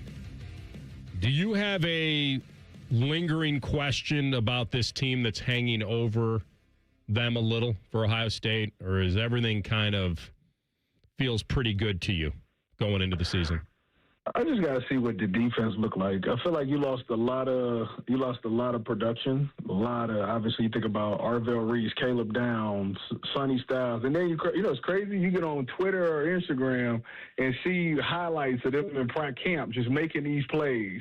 And I'm thinking to myself, dang, we got to replace those guys. So now hit back to reality. I'm confident in the coaching staff. But, I got to, see it, though, because the thing is, we went through this before. I think a lot of Ohio State fans are kind of comfortable with the situation because we just did it. You think about the national championship team, they lost a ton on that defense, and then they found a way to, rebuild, reload, and we had a great defense again. But now you think you're losing more of those guys, and you just think it's going to happen again. And it's not. It doesn't always work that way. So if I had to guess, that would be I'm confident in it, but I'm not 100% sold, if that makes sense. What would make you feel better if you knew that Christian Allegro week in and week out could handle some of what Arvell Reese did, or one of the safeties steps up and handles what Caleb Downs was able to do? See, that Caleb, come on now. We talking about arguably the second best, maybe even first best safety in Ohio State history here. It's between him and Mike Doss. Shout out to Jack Tatum too. But that's hard, man. That's tough. The Arvell Reese thing, he was out of nowhere. This coming into the season, wasn't a lot of people talking about Arvell. He kind of just blew up out of nowhere and became the person that he was. So, that I would hope that Christian can do something like that. Obviously, Arvell Reese was just a freak of nature, so that's going to be hard. But the one thing that would make me comfortable, if I get a report from camp and they say the defense is forcing all kind of takeaways, they getting picks and fumbles and all that, that would change my mind a little bit. I'm not gonna lie to you. I'd be like, okay. But watching them during OTAs, I thought it was solid. It wasn't like they really gave up anything as far as the start defense goes. When I watch practice, I watched Devin Sanchez make a ton of plays. I watched James Smith and a lot of guys on that D line, Quay Rousseau. I watched this man terrorize the tackles. Now, granted, they wasn't the starting tackles, but I watched them have success in OTAs and spring ball. So I've seen it, but until I see it on Saturdays against Ball State, if they go out there and blank Ball State, then, championship, here we come. But I think that would be the one thing that I'm a little bit, I ain't saying I'm losing sleep at night, but I ain't sleeping like a baby either. Yeah, no, that makes sense. That's kind of why we put it that way, that it's nothing overwhelmingly concerning. It's just something that you're very curious about with this team this season and what they evolved to be. And this schedule should provide that, correct? I mean, if you were a player on this team, I know it's cliche to say this is why you come to Ohio State and all that, but this schedule is pretty awesome. I'm happy it's this way. it feels like Ryan Day pointed to last year that outside of the opener against Texas, they really didn't feel battle-tested. You came out of Michigan, and whenever you win that game and you end the drought, like they should have been crazy confident going into the Big Ten championship game, and then they kind of laid an egg with 10 points and then did it again against Miami with 14 points. So as much as we do have questions about reloading on defense, it's their offense that let them down at the end of last year, correct? I would agree with that statement. I think that, yeah, you hit on it pretty well. It's that pretty much the offensive line took a lot of the blame, and then Julian saying, I guess people say he got spooked or he just was had happy feet and all of those things. You go back and watch some of that Miami game, it's just guys was open and he just kind of didn't get the ball to him, or he kind of missed it, or he didn't take the yards with his legs. So it's like those type of things. But I feel like a full off season of getting cursed out by Coach Mick and them showing plays and you messing up and all those things. I feel like they take that next step. I guess on the offensive side of the ball, the vocal leadership, which, you hear that Julian saying is getting a little bit better. Jeremiah Smith is getting a little bit better. You got Brandon Ennis. So, I guess, it's there. It's been worked on, Defensively, who would be that? Peyton Pierce, I guess, would be the guy. But outside of that, it's a bunch of newcomers. So now you got some guys from Florida State, you got a guy from Alabama, Duke, all these other guys. So can they all buy in? Can they all come together for one common goal? And I guess that's the hardest thing. I was talking to Ryan Day, and he said that they look at it like a tribe. You got all these people coming from different places for one common goal. And it's not about your individual stats. It's about getting that one common goal. And that's what you ultimately want, and that's what a championship team is. But can they put that to the side for a second? Because at the end of the day, everybody is trying to make it to the next level, So, it's a lot. It's a lot there. It's a lot of growing up that's got to happen. It's a lot of gelling that goes on. And it takes the tough days of camp to truly find that connection and that chemistry. So I'm confident that, listen, we pay guys a lot of money around here as far as players and coaches. I think these coaches find a way to get it done. You mentioned camp, and, I enjoy, Tyvis, a little training camp squabble between a couple teammates, right? As long as it never gets too carried away. We had the Jamar Chase situation, had the Max Crosby and Kirk Cousins deal that popped off. How many training camp fights did Tyvis Powell get in during his football career? No, that wasn't my thing. Although, it's been times where yes, I, as a redshirt freshman, yes, I got tired of going up against Chris Fields, and yes, I got tired of him holding me. It didn't get into a fight. Yes, my last year there, I went up against Braxton Miller, and he ran into me and snatched my chain, and we exchanged words, and I was upset and ready to kill him live right there, but we didn't get into a fight. It wasn't a lot of fights. There's a lot of verbal altercations and things like that, but not a ton of fights. Obviously, it has a couple of locker room fights between the team that will stay in-house between the team, but outside of that, it wasn't nothing crazy. Okay, so protecting the names, how does that work in a locker room? You guys just clear out the middle of a locker room and say, go ahead and, let out your frustrations, or like you like to say, move some furniture around? How does a in-house fight work amongst teammates? So in-house fight, it depends on the situation. Sometimes, after a tough day of camp, you get back in the locker room and there's some jawing going on. Sometimes people's like, what? We brothers at the end of the day. We're not going to let y'all kill each other. Y'all go ahead and get a fresh fade. You know what I'm saying? Once they hit the ground and somebody get the best of one, all right, let's just break it up. But then you got some people that's kind of like, no, as in the midst of trying to separate them, somebody throws a punch.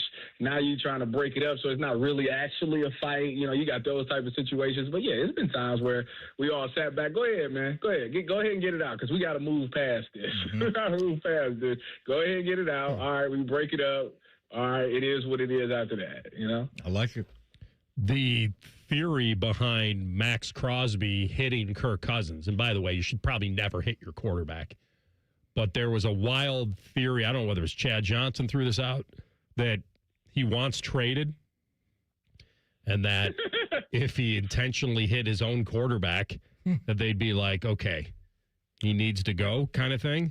And he said, if he wants to be in Dallas and he hit the quarterback on purpose, that he's intentionally antagonizing the quarterback to force the Raiders' hand to engineer a trade out of Vegas before the season. Actually, Chad Ochocinco wasn't buying it. He kind of pushed back on that narrative. But is that a hard sell or an easy sell for you?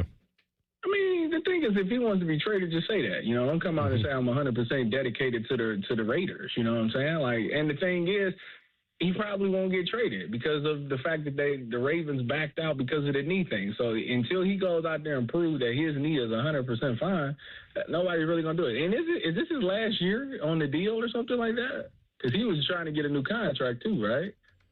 Oh, yeah, he definitely was trying to. I thought he signed one last year. I don't recall. Yeah, I think he's got a couple years left, but the fact that you can't hit your quarterback's throwing arm.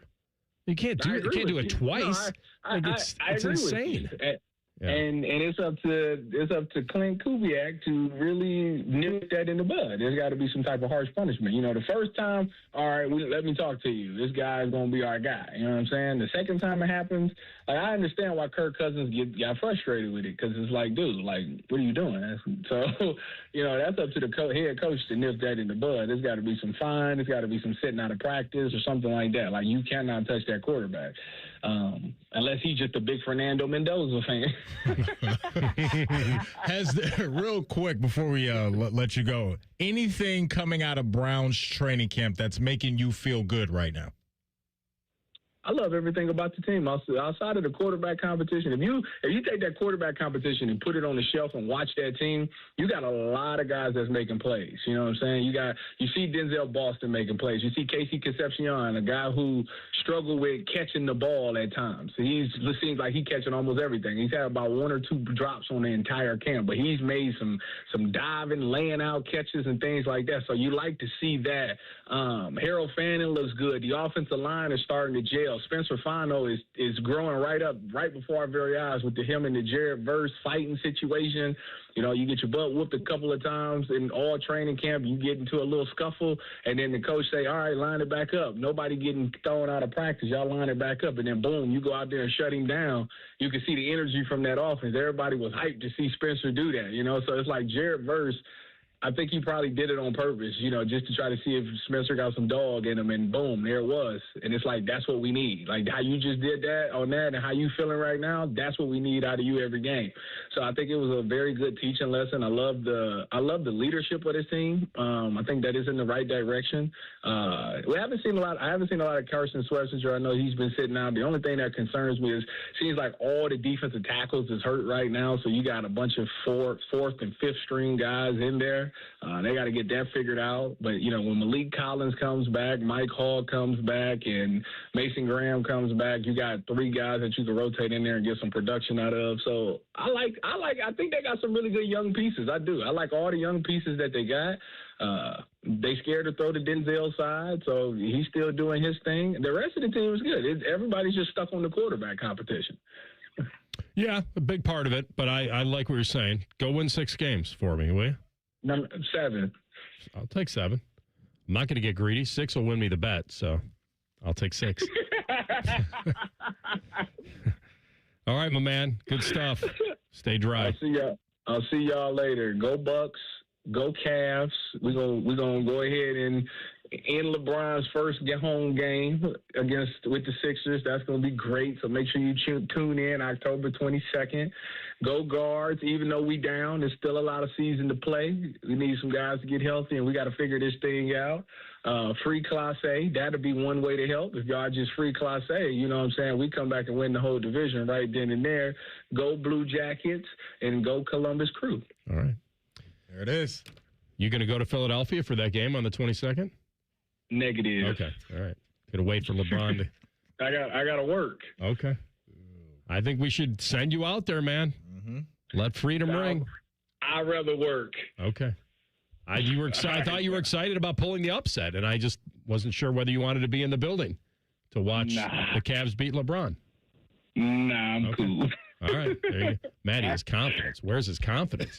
He knows he's signing up for another year of James Harden. Before it was like, everybody tune in October 22nd. And then I was like, By the way, the Christmas Day schedule. Oh, see you, T. I didn't even know he was still on the line. I thought he hung up. Me too. The Christmas Day slate is crazy between the NFL and the NBA. Isn't it? By the way, we'll talk about it top of the hour maybe. There's a weird thing the NBA is doing. Maybe you can read into it for me. We'll come back. And, Maddie, I've been saving this. A potential MVP with a historically bad take. You'll hear it next. Rothman Ice and the Fan. Free Jeff Sabota and Bob McElligott. We used to have a billboard with our host's face on it, but only ugly people work here now. You mama say you ugly, hey! The Fan, Ohio's sports destination. Say goodbye to car care headaches with Carvenience from Hinderer Motor Company. This is Justin Hinderer. For only $49, we'll pick up your vehicle, leave you with a rental, and return it fully serviced and spotless. No more juggling your schedule or wasting hours at the shop. Carvenience lets you focus on what matters while we take care of all the rest, making life easier. Schedule your service today at HindererMotorCompany.com. How many of you have had your garage floor done? I'll wait for the answer. Yeah, that's enough. How many of you think it looks like crap? That's because it is crap. One quick call to Comer & Cross Concrete Floor Coatings at 1-800-NEW-FLOOR, and they can install a gleaming new Comer & Cross garage floor in one day. A Comer & Cross garage floor is the gold standard. It's like pulling into a new car showroom every night. And here's the best part. It is guaranteed your garage floor will never chip, crack, or show tire lift like epoxy or paint ever. And listen, you lazy bum, they'll even take the stuff out of the garage for you. They're all certified uniform pros. No subcontractors at Comer & Cross. This is a premier product with premier results, and they hired a premier endorser to tell you about it. For your quick and easy Comer & Cross garage floor quote, call 1-800-NEW-FLOOR now. That's 1-800-NEW-FLOOR, or go to comercross.com, C-O-M-E-R cross.com. When your furnace or air conditioner stops working, you can always rely on Atlas Butler to get it up and running the same day. So why not depend on Atlas Butler for all your plumbing needs? Our expert plumbers can take care of anything from a clogged drain to a broken water heater. We work on all brands of water heaters and plumbing equipment. One call does it all. Atlas Butler is at your service. Call 1-800-FURNACE. T-Bone and Tyvis wake you up every weekday morning from 6 to 9, and I think I can sum up the show in 3 words. Football, food, and fun. Ain't that right, T-Bone? And I get more volume per suck. And there's only one thing that makes Tyvis happier than a free hair transplant. All it took was legalizing the money you had to give to the players. And we are watching the demise of the SEC. T-Bone and Tyvis, weekday morning starting at 6. And tell your smart speaker to play 97.1 The Fan. I thought mixing bleach with my floor cleaner would take the stain out. When my youngest ate the dog's medicine, that was a new one. I was trying to protect my garden, but I accidentally sprayed myself with pesticide. So I called 1-800-222-1222, the poison helpline. A poison expert helped me figure out what to do next. I was connected to someone who spoke Spanish. They answered my questions. It was free. It was confidential. It was real help in real time. Keep the poison experts in your pocket. 1-800-222-1222. Thousands of students every year choose Columbus State Community College, earning degrees that open doors to in-demand jobs, stable careers, and real earning power. Columbus State is making Central Ohio stronger. Apply today at cscc.edu. Life is full of uncertainties. You can't control the economy, the prices at the pump, or the grocery store. And you certainly cannot control the weather. But the one thing you can control is your home's efficiency and comfort. Steve here from USA Insulation. Let us help you take back control of your home by insulating your walls with our premium foam. You give us a call today, we'll come out, we'll insulate your walls, and we'll throw in your attic for free. So give us a call today, 529-2440 or USAinsulation.net. USA Insulation. Newman Roofing is proud to sponsor the Fan and 10 TV's Beat the Heat fan drive. Help Ohio's most vulnerable residents deal with the extreme heat this summer. Purchase new box fans and take them to the nearest Franklin County fire station or buy online. For more information, visit 10tv.com/beattheheat or lifecarelines.org. Retirement from football hits everyone differently. For DeVere Posey and Dane Sanzenbacher, it means sitting around watching sports clips on the internet and arguing about them. Search for Didn't Catch That on YouTube and subscribe. The Fan Poll is sponsored by JT's Pizza and Pub, home of award-winning pizza and $2 tall boys. All day, every day. Hitting a hole in one into your ear hole. Ew. This is Rothman and Ice. I hope that you hadn't heard this yet. Okay. I'm hoping. Just trying to keep it from you. You know, when I get out of here, I'm not doom scrolling all the time. And so I don't think you would have seen it that way anyway. I think you would have just had to maybe just. What's your algorithm's cooking up? What's your algorithm cooking up for you these days? Well, nothing really different. Okay. Let's see. A lot of ball, a lot of dog stuff. Some movie stuff. Okay. Like here, all right. Here's some scenes from Moneyball, and then obviously a lot of body cam stuff. Driver denies hit and run rampage with half her car missing, so that's there. Oh, wow. Some SNL clips. So that's on brand. It's on brand for you. Yeah. I've got a lot of sports stuff, reality TV, House of the Dragon, Big Brother. That's usually my algorithm. Sports and reality TV. It's the world I live in, AR. It's the hell of a place to live, too. Let me tell you. Can't wait for the Love Island reunion. Count down the days. How long we got, TLC? Oh, 20? 20 days. Come on. Way too long. You need to get in on that, AR. Just see the foolishness, man, that happens over in Fiji. Oh, the September 1st reunion of our coworkers in the office back there is about to be one of my favorite days of work ever. Awesome. I better be working that day. It's going to be awesome. Yeah, it's going to be game week. I'll be working. Right. Better be. Wow, that'll lead into Ohio State, Texas. So we got a lot to look forward to that week. It's here. We'll be breaking it down. Forget the game. So I'm not here to tell you that I know that this guy was the best of his era. I'm pretty sure he was, as far as being able to hit a baseball. And there's a lot of folklore involved and played more than a couple decades, but we all have to admit that when it happened in early 1900s up until, 1930s, that you'd have to be a pretty big historian or look into it, and they speed up the video and the way they run, the way they were not fit, like all of that. Like, we all get that. You can just say that's okay. Like, I can tell you right now that there are some guys today, like Shohei, that could hit a baseball a lot better than Babe Ruth. It's okay to say it. It's also okay to say that no one could hit it better when he was playing. Out of the park. No one could hit it farther.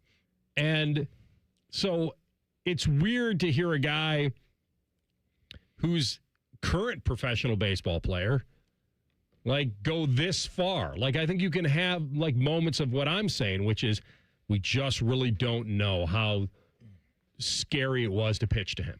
Like, we just don't know. We can see, we can talk to people who have written, who maybe years ago covered him and then wrote about it.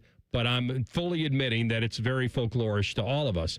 But 7 World Series or whatever he won and 50 some odd home runs in 1920 when no other team as a team could even reach that number.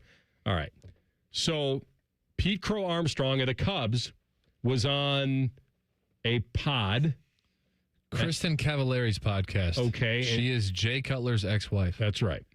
Oh. Is she? I don't know what kind of collaboration was going on there. So this was just a podcast. She's not a sports reporter. No. Okay. This was just two celebrities from two different fields hanging out, I guess. All right. So, Maddie, here's PCA's take. This was a segment called something about brutally honest or honest. Just being Tell honest. the truth. They stole it from a show called Rothman Ice. It's a little bit, yeah. A little bit of that. Here you go. What's an unpopular opinion that you have? This is going to be crazy. Babe Ruth never existed is one that I like. Oh, my God. Wow. Really? He never existed. I heard some pitcher with the Mariners, Salcedo. You remember him? Salcedo, yeah, lefty. I think he did some podcast on Zoom when he was going down the rabbit hole with somebody about how Babe Ruth never existed. And I was like, dude, that's awesome. Wow.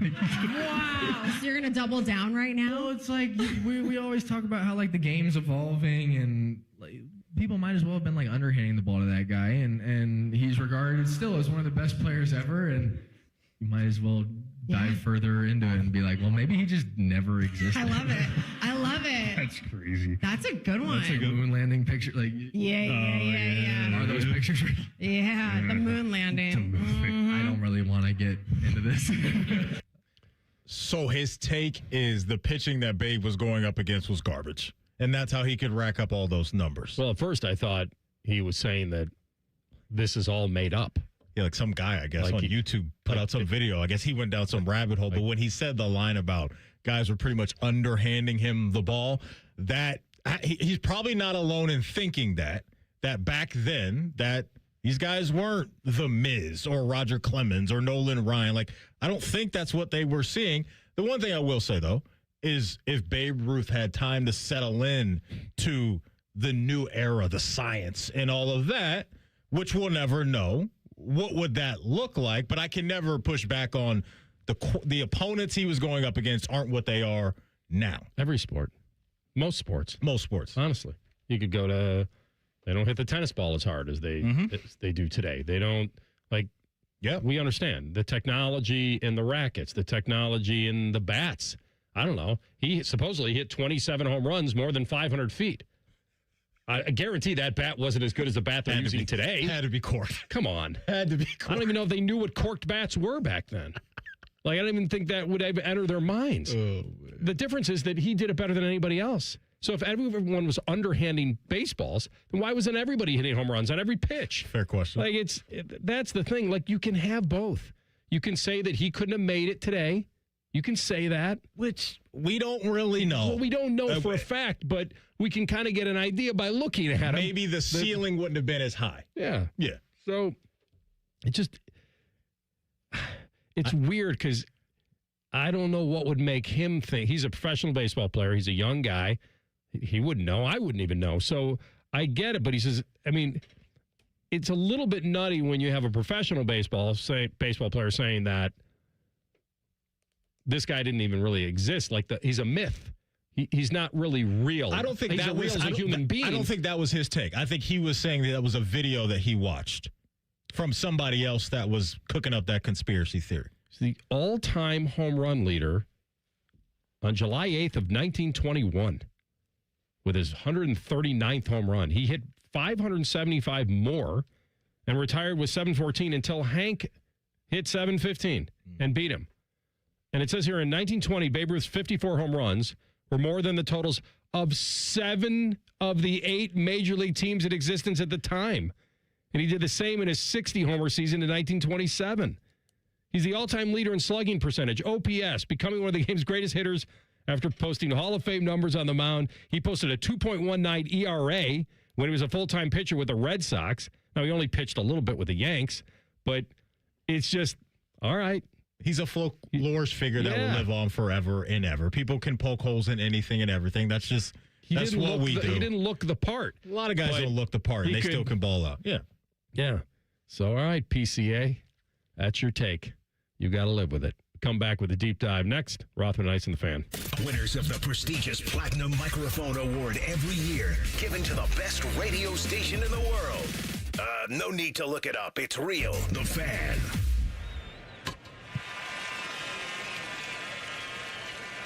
Hi, guys. This is the Rocket Roger Clemens. You don't pitch in the majors for 24 years without feeling it later. Shoulders, elbows, knees. Trust me, pain doesn't retire when you do. That's baseball legend Roger Clemens. I tried the ice. I tried rest, PT, nothing really worked. When I heard about QC Kinetics, the concept sounded promising. Non-surgical regenerative treatments that help your body heal itself without surgery. Sign me up, just what I needed, real lasting relief. Whether you're a former pro, a weekend golfer, or just want to walk around pain-free again, QC Kinetics uses cutting-edge technology and natural biologics to help restore and repair damaged tissue. I trusted them with my joints. Now I'm back doing what I love. Call QC Kinetics today and schedule your free consultation. Call QC Kinetics, 380-208-4544. That's 380-208-4544. 380-208-4544. Every summer morning is different.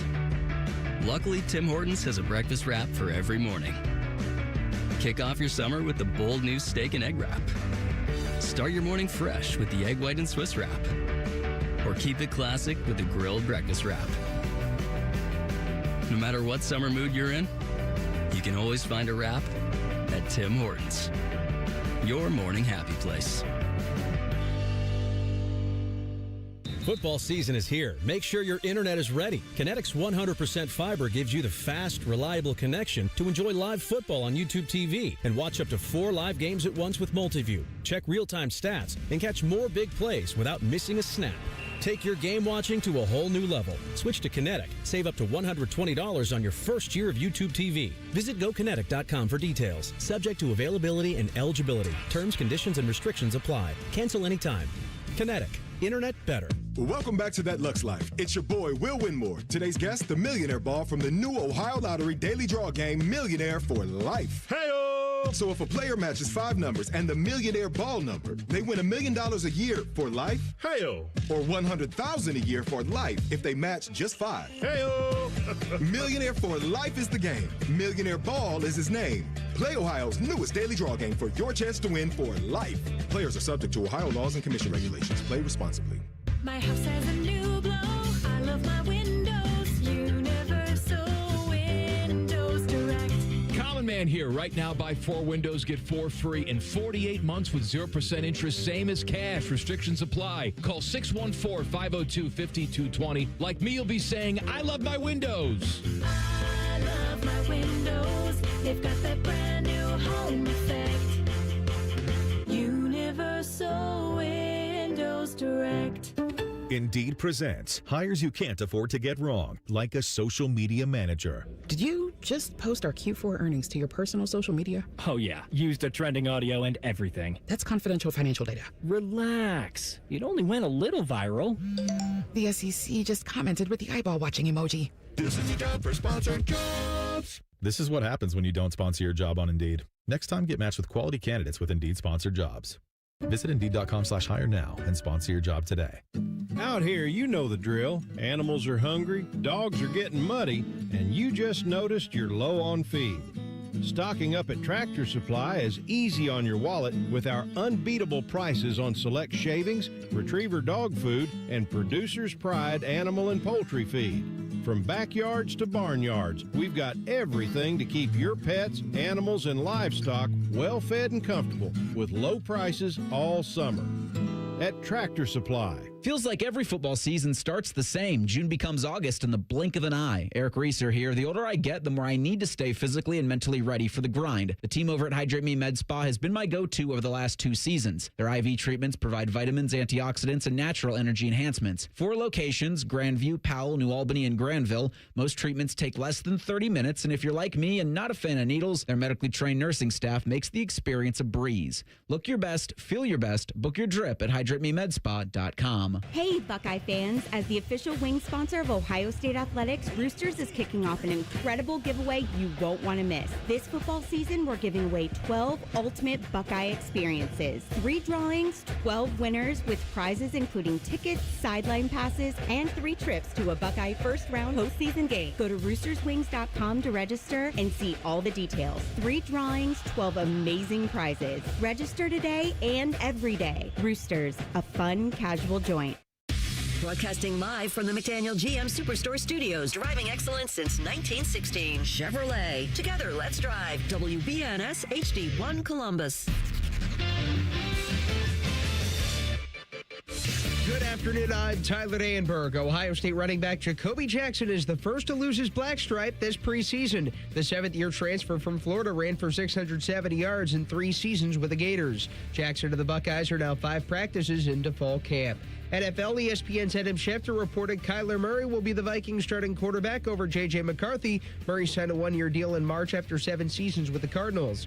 Baseball, Guardians visit the Tigers at 6:40. Cleveland will be praying for a Cincinnati win in Chicago as the Reds visit the first-place White Sox at 7:40 on a night where fans will receive a Sox-themed Pope hat in honor of Pope Leo XIV.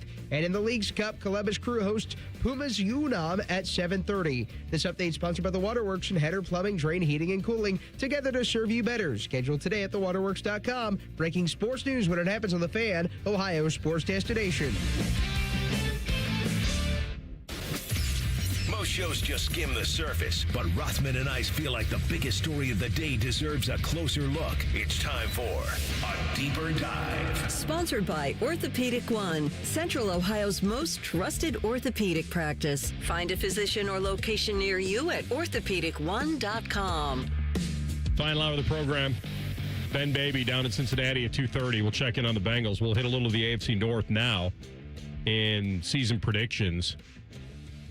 And we won't cement these, but trying to think of which team you trust the most. I think you'd have to trust Baltimore a little more, but with the new coach and all of that, Cincinnati is the pick. Like, it feels like they would be the pick. And I say that knowing the Steelers seem to always do something, but new coach situation there, but he's not new. So what's making you trust Cincinnati right now? I think they've made enough improvements on defense that I'm willing to step in with them. So right now, nobody in pencil, you're picking the Bengals to win the North because of Dexter Lawrence, Brian Cook, Mafe, Jonathan Allen. Third easiest schedule. Second year for Al Golden as the DC. Big question is always defense. I get that. They were awful last year. Yeah. But will it be enough to push them past the Ravens? The odds say no. It's going to be close. It's going to be close. Really, That's really right. close.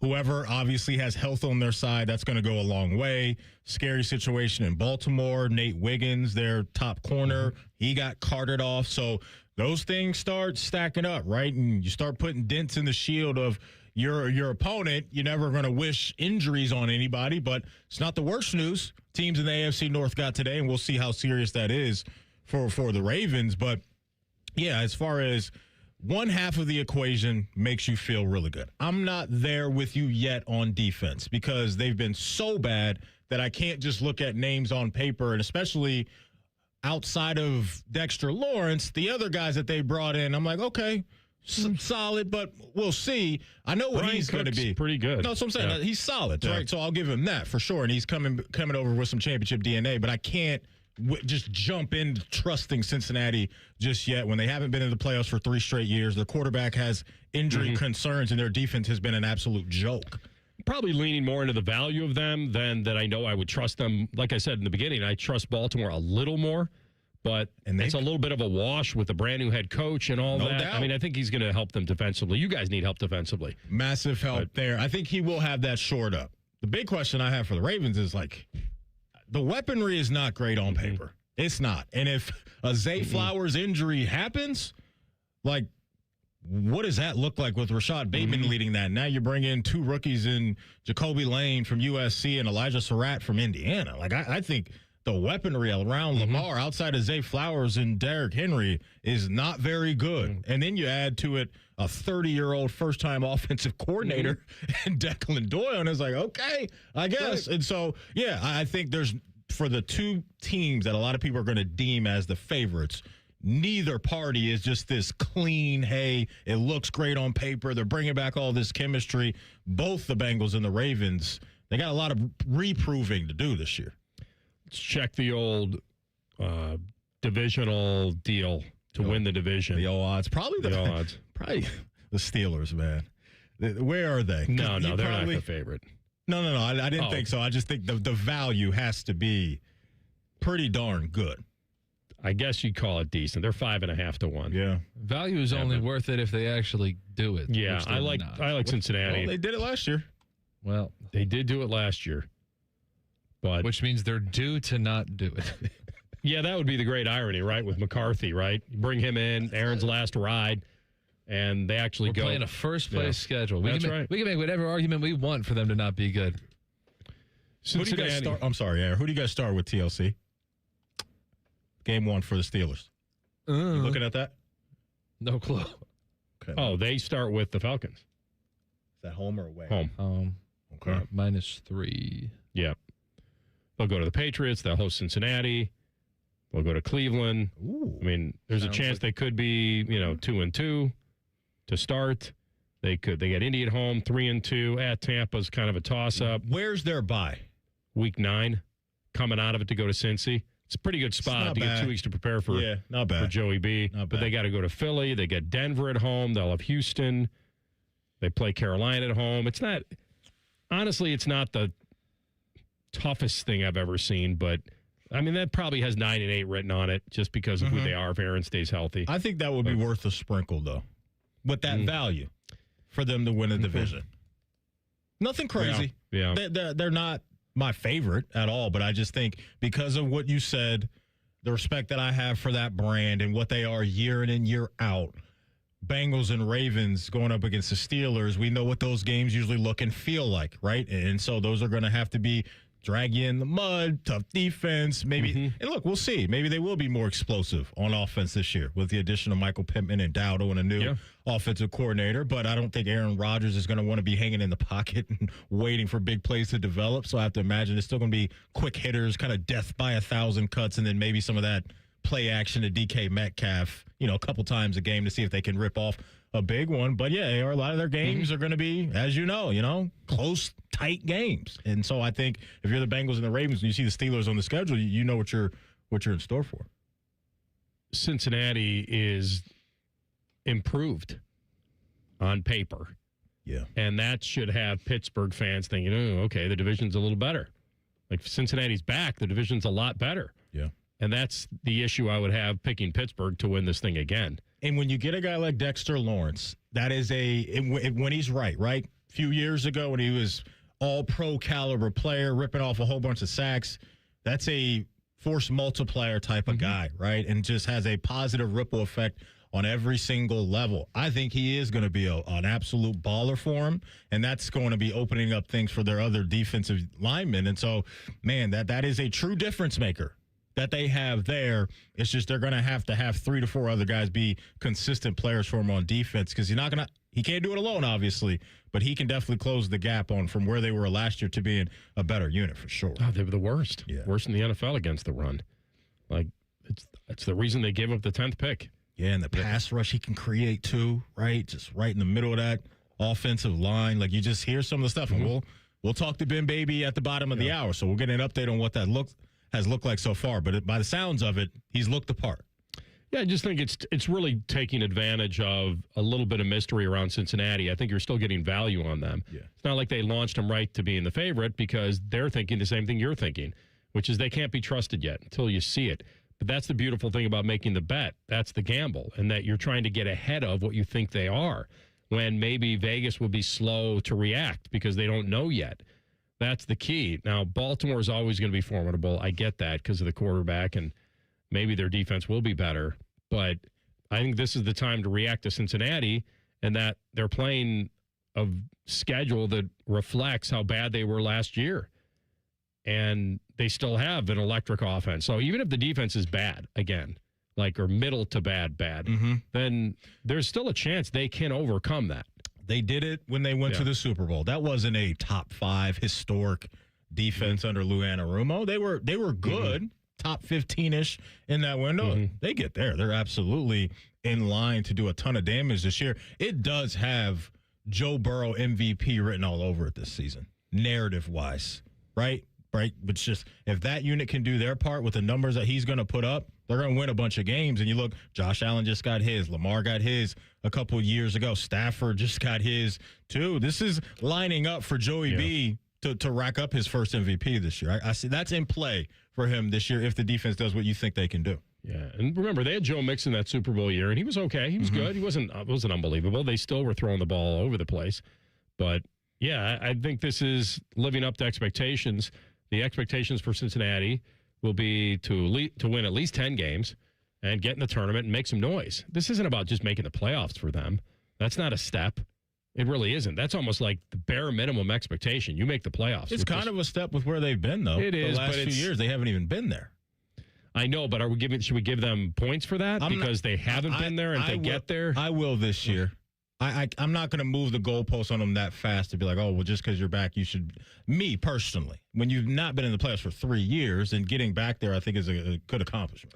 Well, we'll ask Ben that as well, what the feeling, because they do have a new identity on defense with Dexter Lawrence and some new faces. Like, there is an identity, and whether those guys they're going to bring a little bit of championship mentality to the equation, and hopefully they can match or get back to the middle. And then Cincinnati would be kind of the real hot pick this year to make a lot of noise. Be a really tough out, I would expect Cincinnati to be this year. All right, we're going to come back. Maddie, we're going to stay with maybe good, bad, ugly takes for 1,000. This one happens to be a little closer than I think people are giving it credit for. That's next. Rothman Ice and the Fan. The Buckeyes are number one, and you can hear all the games here on The Fan, which is also number one. Coincidence? I think not. Your home of champions, The Fan.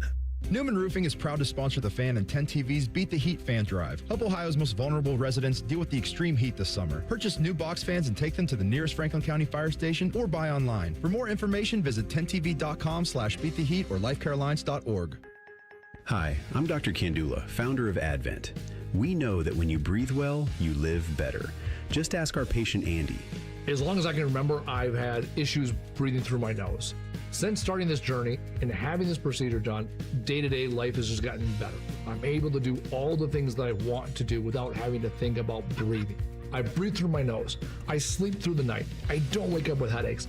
Advent can deliver long-term results in about 20 minutes with simple in-office procedures. We diagnose and treat the root cause of nasal congestion, sinus pressure, sleep apnea, snoring, and allergies. 96% of patients with severe nasal breathing issues report improvement, and most major insurance plans are accepted. Best advice I can give anybody that has sinus, sleep issues, just get it checked out. Go in and have someone take a look at it. It's 100% worth it.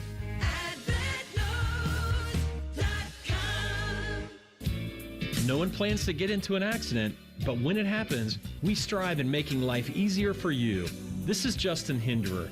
The Hinderer Motor Company Collision Center is ICAR certified and certified by many manufacturers to provide the best quality repair available. All of our repairs come with a lifetime warranty. We have our own 24/7 towing service so you never have to wait. Plus, we offer on-site rental cars for every lifestyle. At Hinderer Motor Company, we love what moves you. In the military, the mission was clear. You knew what to do. Now, the mission has changed. Stepping into civilian life isn't about finding a job. It's finding your purpose. I wanted a career that would leverage the skills and discipline I gained in the military. IT just felt right. My Computer Career offers class schedules that fit into your life and skills in high demand. Put your VA benefits to work. Visit mycomputercareer.edu/CWP to jumpstart your IT career today. An elite CompTIA certification partner. Financial aid is available to those who qualify, including VA benefits. It's child's play to donate your car, truck, RV, or boat to Ronald McDonald House Charities of Central Ohio. They'll pick it up free of charge, steer you through the paperwork, and a hefty tax deduction rolls your way as you help provide a home away from home for families of seriously ill hospitalized children. For more information about donating your vehicle to Ronald McDonald House Charities, visit rmhc-centralohio.org or call 614-CARS-HELP. That's 614-CARS-HELP. CEC Turf and Tractor is growing. We're proud to welcome Green & Sons Equipment's Mount Sterling and Marysville locations. Same hometown service you trust, now with the strength of one of Ohio's largest Kubota dealers. Visit CECTurfandTractor.com today. What defines Ohio? A place that dares to go first and never looks back. There's no slowing us down. At Jobs Ohio, our mission is clear. Strengthen job opportunities and empower Ohio's workforce. Another reason why Ohio is now ranked the #1 state for business by CNBC. This is what unstoppable feels like. We did it together, Ohio. Our time is now. See Ohio's momentum at jobsohio.com/Ohio's time. Do you have foot pain? Foot pain is not normal regardless of your age or job. Podiatric physicians are the most qualified doctors to care for your feet and can provide important foot care solutions or shoe inserts to better manage foot pain. Ohio Foot and Ankle Medical Association podiatric physicians are located throughout the state and are dedicated to providing the highest quality foot and ankle care. We've been serving the profession and the public for over 100 years. For more information or to find a member of the Ohio Foot and Ankle Medical Association near you, visit ohiofoot.org. Do you feel that? The season is getting closer. Buckeye football comes your way in 25 days. Every game, every season. Proud to be your flagship home for Ohio State football. The Fan, Ohio sports destination. Fan weather. From the Logan AC and Heat Services Weather Center. Throughout the rest of your Tuesday, tracking showers and storms continued later this evening. The main focus with those storms is pretty much heavy rainfall and gusty winds. Highs today right around 85 degrees, feeling warm with that humidity as well. We're keeping an eye out for the possibility of seeing more flash flooding throughout the rest of your Tuesday. I'm your 10 Weather Impact meteorologist, Lily Aldridge, 97.1 The Fan. We test marketed naming the show A Guy and His Butlers. Oh, that is very touching. But we thought Bishop and Friends had a better ring to it. Weekday mornings at 9. The Fan.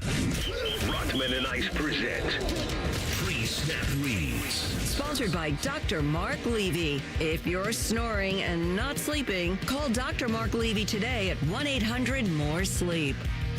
This is one of those arguments in my mind that goes to, if I had one game and I could choose a guy, would I take this guy over that guy? And I feel like this is a ridiculous, the outrage over this take is almost borderline ridiculous in itself. Unless you saw Jerry Rice play football, maybe you would think that he's not as good as maybe people claim him to be. He was. He had Montana. He had Young. He had guys. He did everything.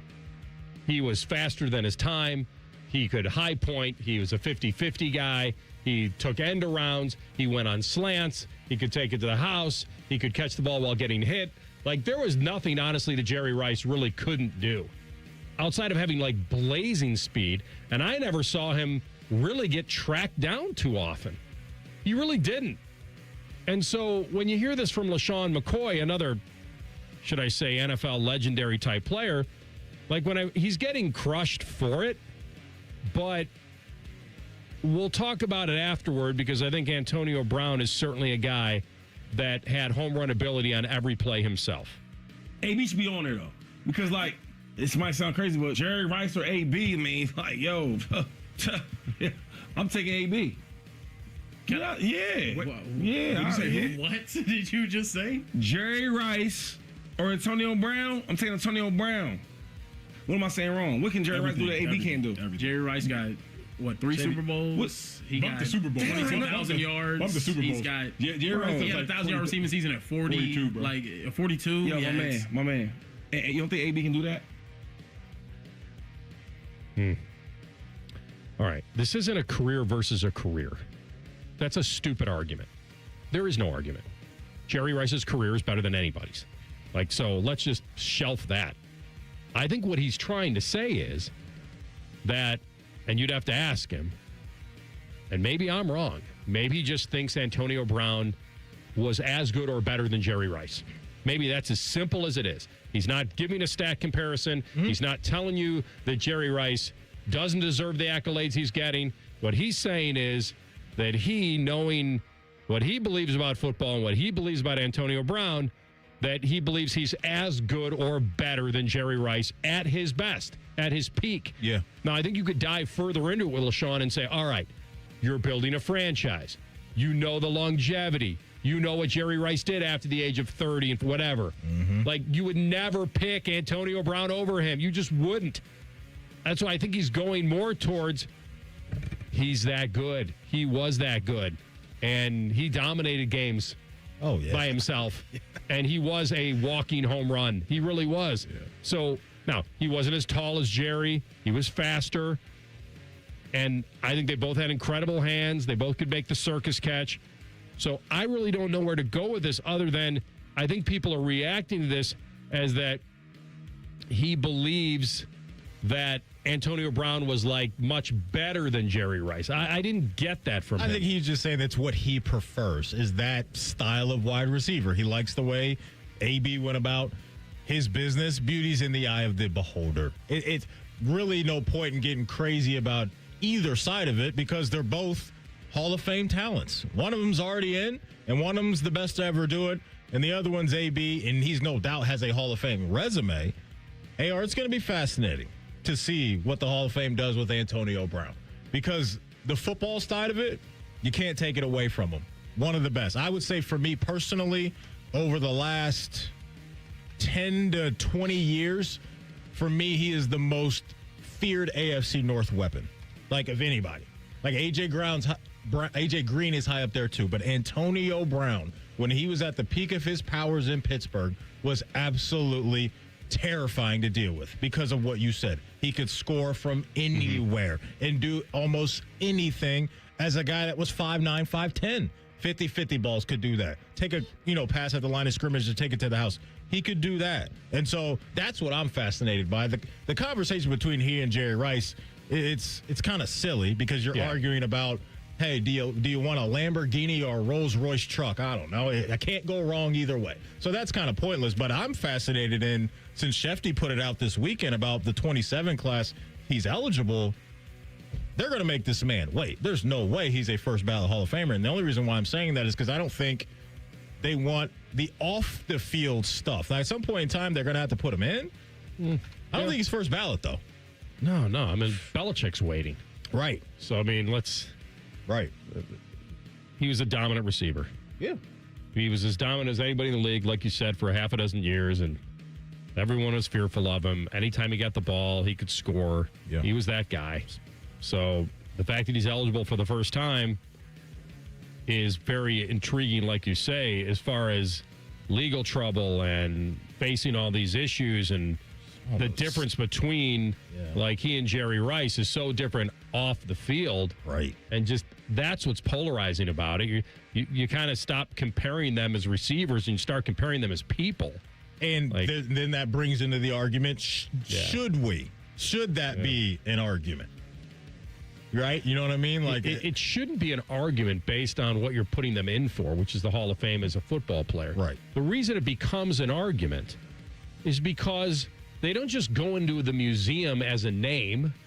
They go into the museum as a human being, too, meaning they're honored. There's interviews. There's a speech. There's fans. There's accolades. And what happens is a lot of people believe that some of these real idiots off the field don't deserve that day because they were bad people. I'm with you. It's a very delicate situation. If it was just a matter of checking a box, is this guy a Hall of Famer? You check it all day long. And then he goes in, and then his name is listed on a wall, and end of story. The difference is, what I've tried to explain to people, there is a coronation, there's a celebration, there's a parade around this person as someone that's bigger than life, bigger than their football stats.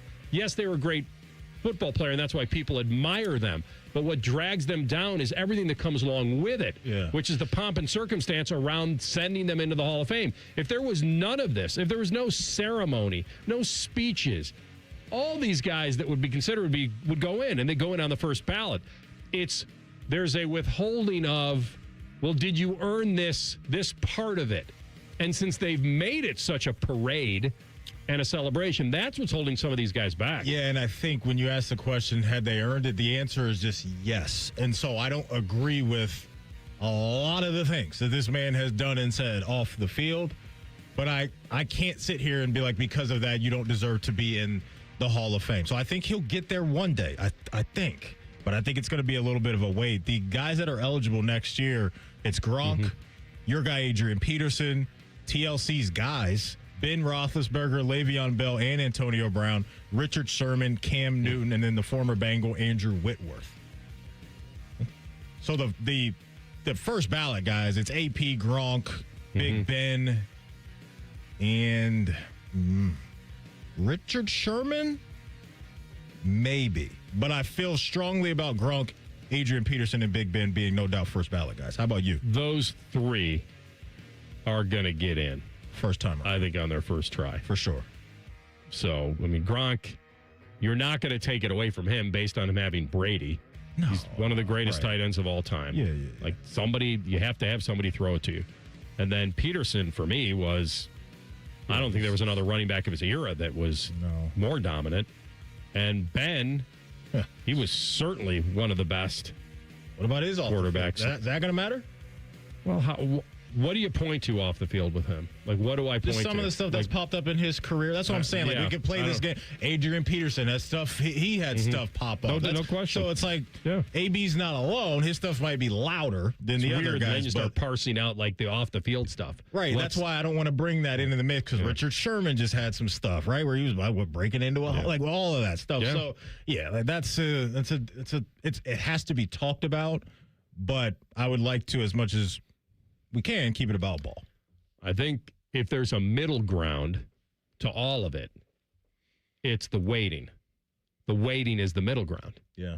The waiting is... They're going to punish him. That's what they're going to do. They did it to Terrell Owens. They're going to do the same thing. There's a timeline of you not getting that knock on the door for a while. Which kind of annoys me.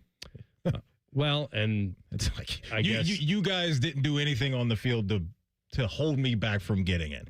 I don't like that part of it. That we're going to make you pay because we didn't, I don't like that. Yeah, and then I guess there's a lot of people that don't like the way they are.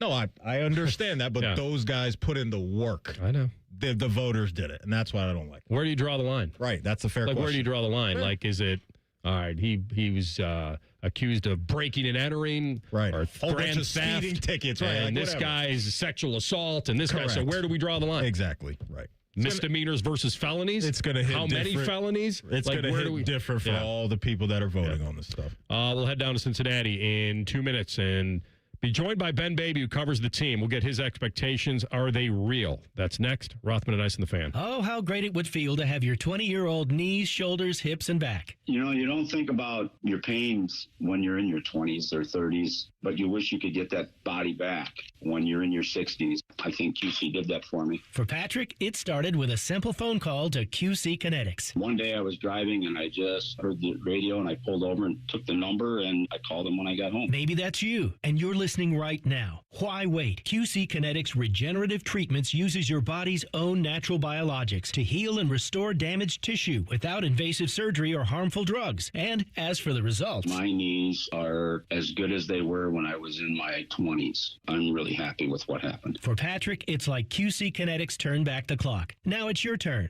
Call QC Kinetics today for your complimentary consultation. Call QC Kinetics, 380-208-4544. That's 380-208-4544. 380-208-4544. It's Leslie again from Pella Columbus. And I'm Wilson from that other window place. Wilson, we've kind of got a big announcement.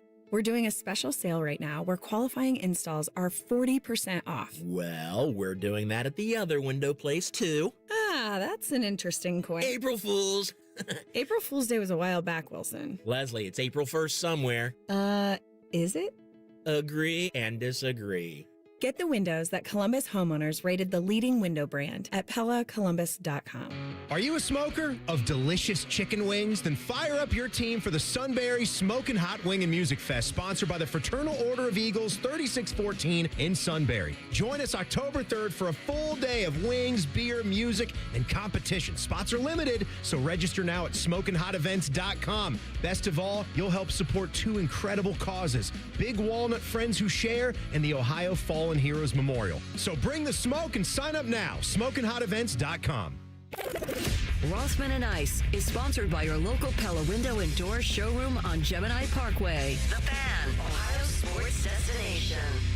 Fascinating, informative, covered in dog slobber. You're listening to Rothman and Ice. All right, we'll effort our guy Ben Baby here in moments. You know what Cincinnati's about. They were 6-11 last year. Everyone believes they'll be able to flip that script exactly. That would be my expectation for them. You're 6-11, now you're 11-6. I think that's how good they can be. They were horrible against the run. They added the monster, 6'5", 350-pound defensive tackle. They've changed the identity. They've got safety Brian Cook. A lot of people believe he's very underrated. That's an underrated acquisition.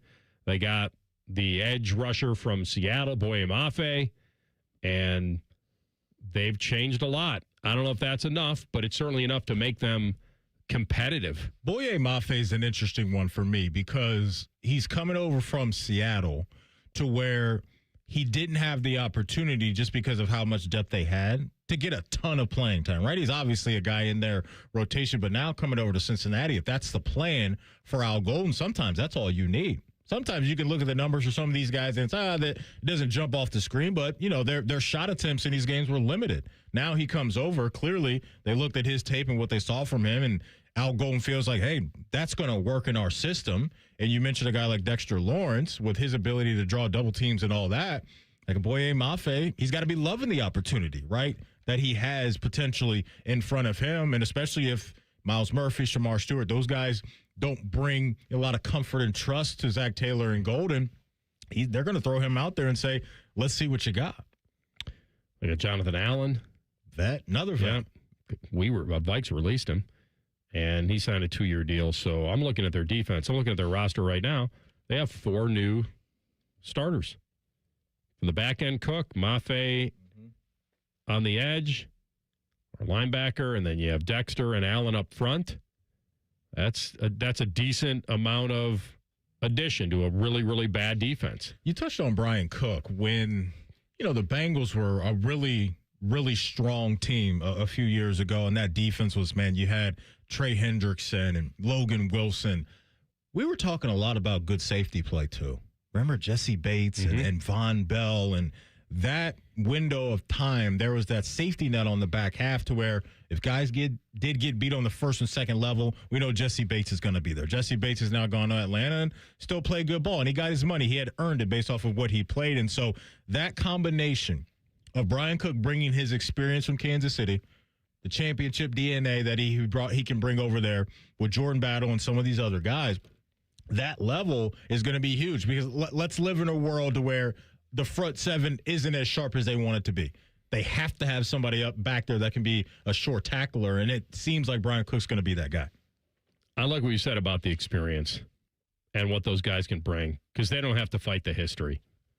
Mm-hmm. They really don't. They don't have to do the mental gymnastics on, they missed the playoffs the last several years. Yeah. Like they added veteran players with playoff experience, guys that should come in there with a winning attitude, and that should be something that they could turn the clock back a little bit on that. Have some vocal leaders. Like, have some guys that really make this defense accountable. So I'm excited about it. I think their schedule sets up for it, and Lawrence and Allen will help the culture of this team. They have to. Like, there's football IQ, there's experience, there's winning, there's attitude, there's something there. Now, guess whose responsibility it's going to be to stir it all up? Big Al. And Zach. Because if he doesn't. If not, sorry. Your Uber might be outside, Zach. Then it's over. Your Uber might be outside, man, because the front office is probably thinking, we have invested a lot of our money the last few years in this team, right? Offensively, the guys on offense, Higgins, Chase, Burrow, we know it. And they might hand out a contract to Chase Brown. Who knows? And then they've done what they did this past offseason. We gave up our 10th pick. We invested in all of these vets. I think you're right. They're probably looking at Zach Taylor with, how much more do you need? This is your hire, Al Golden. This is your guy. And Al Golden came from Notre Dame after that year going to the Natty. I think it is going to be a good hire because now I think he has more talent to work with. But there's if we were doing a power ranking of coaches that have the hottest seats this year, Zach Taylor's got to be high up there, if not number one, based off of the expectation that I think the front office does have based off of their financial investment. When the Chiefs beat the Bengals in that AFC title game of 22, Cook was big for the Chiefs. He was big in that game. Like, this is a good roster now. Like, this is a decent roster. I'm not saying they're low. I like decent. I like decent. Good. I feel like they got him in the right spots. I'm a little worried about linebacker. To your point, AR, it can't be worse. Well, and I'm not trying to play that game where like, oh, they're great, which means they're just better than what they were. I know what you're saying for sure. The bar's so low. It's so low it's on interesting. defense. I'm not even looking at it that way. I'm just saying on defense, it's so low that it can't be worse. I just don't know if they're going to trampoline up to a top 10 unit. And again, I don't think they need that, but I'm not fully confident either that they're going to make the leap to the middle of the pack. They start, so their bye week is early this year. It's week 6. Yeah, it's tough. And they will come out of the bye week and go to your Ravens, though. So they'll have 2 weeks to prep for that game. But would you pay Chase Brown right now? He's good. He is. Yeah. And I just think I really don't have a serious problem in paying him if you got ahead of it based on the fact he's 26, and these are the years that you'd want him. Yeah. So the market is popping right now, right? We've seen it with Gibbs, Bijan, Jonathan Taylor. He's not getting any of those deals, but you start to look around at, Travis Etienne, James Cook, $10, $11 million a year. Okay, I think with that, I wouldn't be mad at that. I don't think it would be the best contract, but I do think with his skill set and what he provides and his ability to be an explosive playmaker outside of T and Jamar, I wouldn't just let him walk or anything like that. I would like for them to figure out a deal with him. He was good when Flacco was playing. Yeah, that's what I'm saying. It wasn't just because they had the threat of Burrow. Right. So he's in the last year of that rookie deal. I believe so, right. Yeah. So let's see. His base salary, where is he now? All right, so it was a 4-year, $4 million contract. And the interesting thing about it will they be constructing, they're kind of constructing the run game around him the last couple of years. Yeah, and they brought back Samaje, right? Mm-hmm. So you kind of know what role he can play. Catch the rock for you, pass, protect for you, veteran guy. I like that. They drafted a running back a year ago, did they not? I want to say they drafted a running back over the last couple of years. Taj Brooks? That sounds right. Is that Texas Tech guy? When did they draft him? But doesn't seem like he's behind Samaje, though. Yeah. So, Taj was... They drafted him, AR. In 25, yeah. Okay. 6th round, though. Okay, 6th round. So I'm with you that it looks like this is going to be Chase Brown's backfield. Yeah. And it maybe they don't want to do that. Maybe it's hey, we'll see you at the end of the year, and here's a franchise tag. I don't know. Well, the other part of it is getting ahead of what you said was the wise decision before these, the market has so increased with the top backs in the league. Now, he's not a top back in the league, but maybe you would enter into something. I think I may have been a hair high, AR. I think 11 may be high for him. Maybe like 8 or 9 a year, somewhere in there. Running backs, they may be more in the all-in mode this year. Like, let's see what happens. Like, we don't need to, right. Because if things fall apart this year, a lot of it might fall apart. Yeah, and I think DJ Turner's due up for a deal, too, on defense. He's been a good player for them. And so maybe to your point, do we want to put money on our books at the running back position down the road when we have some other financial things we want to, try to figure out, especially on defense? May not be the smartest thing to do. So maybe it is as simple as, hey, we'll keep him for another year. Here's a franchise tag, and maybe we'll talk after 27. His contract is looking bad, though, now. Yeah. It is, because the highest paid running backs in the NFL by new money average per year, these guys are really high. 22.5. Well, even go down to Breece Hall, who's 14.5. Right. So sure his agent was saying, you sure you want to go to training camp? He should probably be in at least 10. That's what I was thinking. Yeah, at 8 to 10 window. Might bet on himself with this team, though. Wow, I'm actually kind of surprised he's out there just not doing a hold-in right now. Because this is the final year of his rookie contract. This would be the time to do it. He's going to make 3.7 this year. Yeah, he's being underpaid then. Yeah. Mm-hmm. Interesting. Well, Cincy. I think they're more like, hey, we strengthened our weakness in defense. Let's see how it all works out. Probably. You have a great year. We'll reward you, but we're not going to do it now. Because it would make sense to do it now if they felt they could get him for 10. Right. Yeah. So I would try that. Me too. But if they don't and he has a great year, then it's 14. Tag. Yeah, or that. We'll come back. Tell the truth next. Rothman Ice and the Fan. We know everything about you. We know you love the Buckeyes. We know you love the Jackets. We know you're wearing a red shirt. I just freaked the hell out of someone. The Fan. Common Man and Timmy has been voted the dumbest show in America. What size pant are you in? That's a Puma pants, and you know that it's wrong. It's a 38. Here's a comment from a real listener. I just started listening to the stupid show. It's minimal sports discussion with large amounts of absolute nonsense. Why don't you just put on a sundress and sashay around the town square? Common Man and Timmy reaching new heights of stupid. Weekdays from 3 to 6 on the Fan. Ohio's nonsense destination.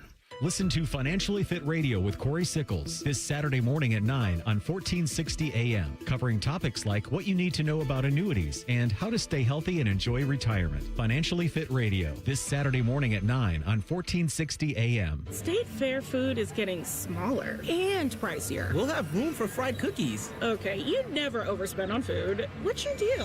What's his deal? He went to Metro and got $450 in value on the new Samsung Galaxy A37 5G for free and no activation fees. Free phone? Oh, sign me up. Get that more for your money feeling. Only on Metro by T-Mobile. Bring your number and activate $40 period plan. $450 based on device discount, waived activation fee. Not available if with Metro T-Mobile in the past 180 days. Hey, it's Austin Ward. Listen to The Beat with Austin and Byrne, now powered by the Waterworks and Header Heating, Cooling, and Plumbing. Get the latest Buckeye news, insights, and unbeatable analysis every day. Don't miss a moment. Stream The Beat with Austin and Byrne, sponsored by the Waterworks and Header Heating, Cooling, and Plumbing. There are lots of ways you could celebrate America's 250th year. Epic fireworks, adopting your own bald eagle, treating your coworkers to a very special rendition of the Star-Spangled Banner. Or you could just go to America250ohio.org, where you'll find tons of cool events in counties all over Ohio that celebrate America and the big role our state played in its history. Start your celebration at America250ohio.org. Sponsored by the Ohio History Connection, aired by the OAB and this station. The next chapter of Cleveland Browns football is here, and we want to invite you to be the first in. It's a new world-class stadium. It's a new era of Browns football, and it begins in 2029. And your path to being a part of it starts today. Place your deposit now at newhuntingtonbankfield.com to reserve your spot and be one of the first to choose your seats in our brand new state-of-the-art enclosed stadium where Cleveland Browns football goes to the next level. Every summer morning is different. Luckily, Tim Hortons has a breakfast wrap for every morning. Kick off your summer with the bold new steak and egg wrap. Start your morning fresh with the egg white and Swiss wrap. Or keep it classic with the grilled breakfast wrap. No matter what summer mood you're in, you can always find a wrap at Tim Hortons. Your morning happy place. Newman Roofing is proud to sponsor the Fan and 10 TV's Beat the Heat fan drive. Help Ohio's most vulnerable residents deal with the extreme heat this summer. Purchase new box fans and take them to the nearest Franklin County fire station or buy online. For more information, visit 10tv.com/beattheheat or lifecarelines.org. Every year, summer ends and the kids go back to school. This year, I'm going back too, at My Computer Career. They'll help me get the skills and certifications that can get me noticed by top employers in months, not years. Now I'm on a fast track to a high-demand IT career where the rewards can finally match my value. Visit mycomputercareer.edu and take the free career evaluation today. That's mycomputercareer.edu. It's never too late to go back to school. Financial aid is available to those who qualify, including VA benefits. Hi, I'm Connie Britton. I support Feeding America because they help provide over 6 billion meals to people in need each year. Learn more at feedingamerica.org. Feeding America, 200 food banks strong. The Fan has a secret radio station. It's called The Fan 2. You can listen to the Bob and Tom Show, Jim Rome, and Buckeye stuff. Why do they pay me big money to whisper? The Fan 2 is on the Fan's HD2 channel and streaming on the Fan app. You're welcome. The Fan Guest Hotline is sponsored by Weston Air Heating and Cooling and Bryant, doing whatever it takes to keep you and your home comfortable. The Fan. Tell the truth with Rothman and Ice. Sponsored by McDaniel GM Superstore. Driving excellence since 1916. Chevrolet. Together, let's drive. All right, be careful out there.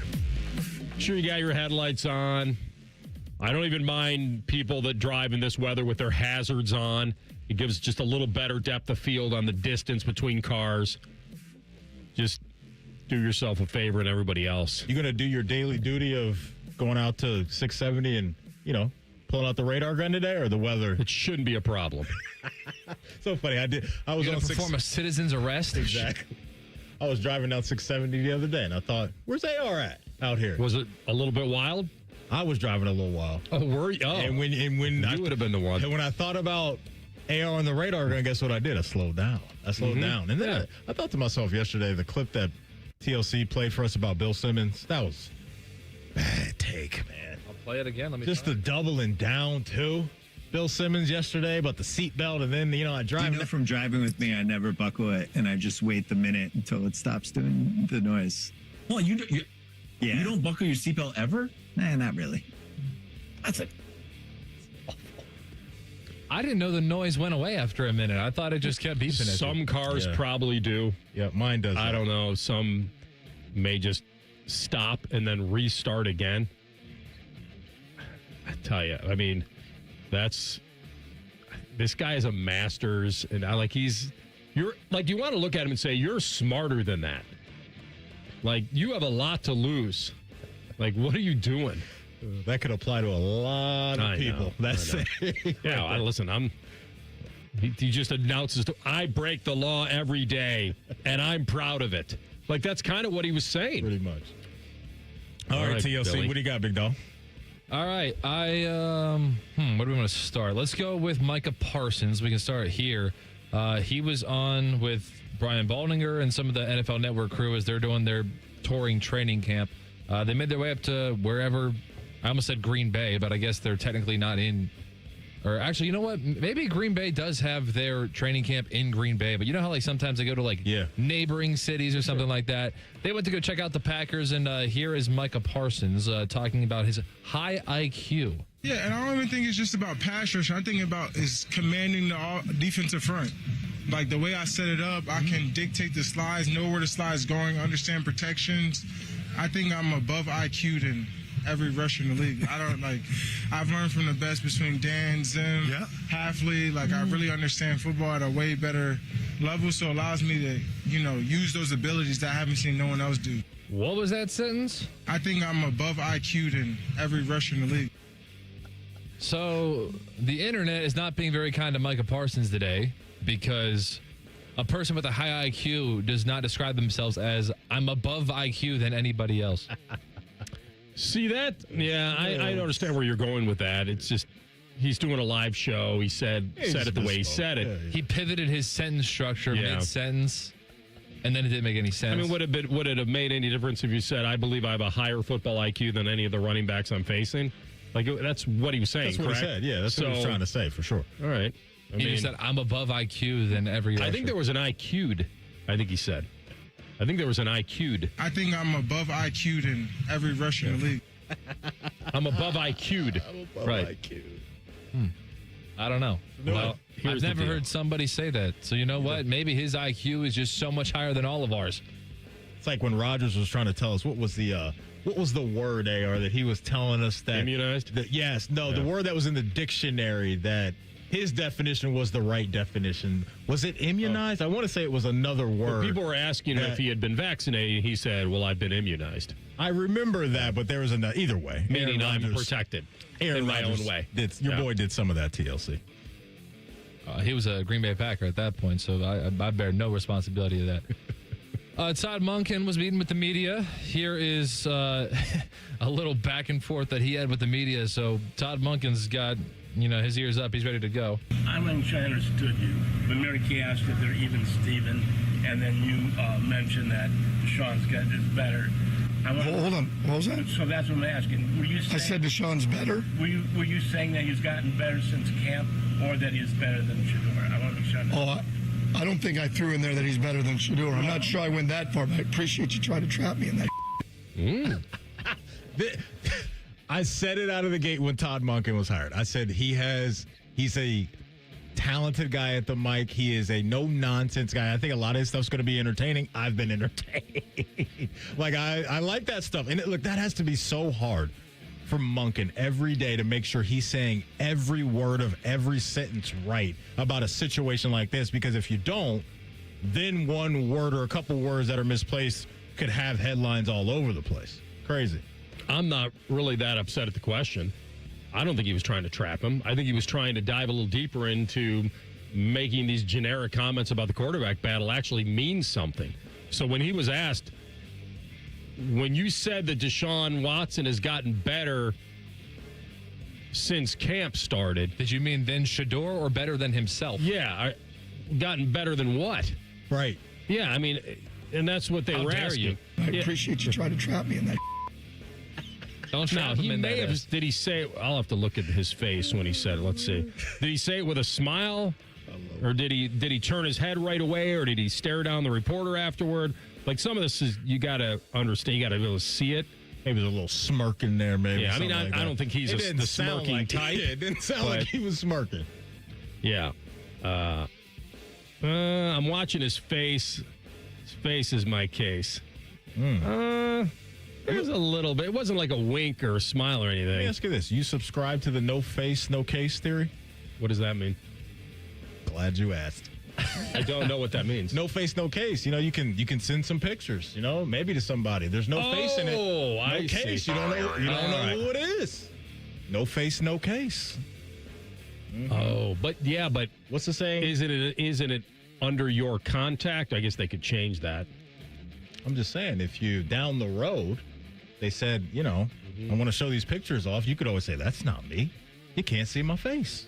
But it's attached to your phone. No number. face, no case. Yeah, that's true. That's a good defense. You get leaked. Yeah. In this AI world, it could be AI, Yeah. Just blame AI. I'm telling you, I'll have to show you this picture.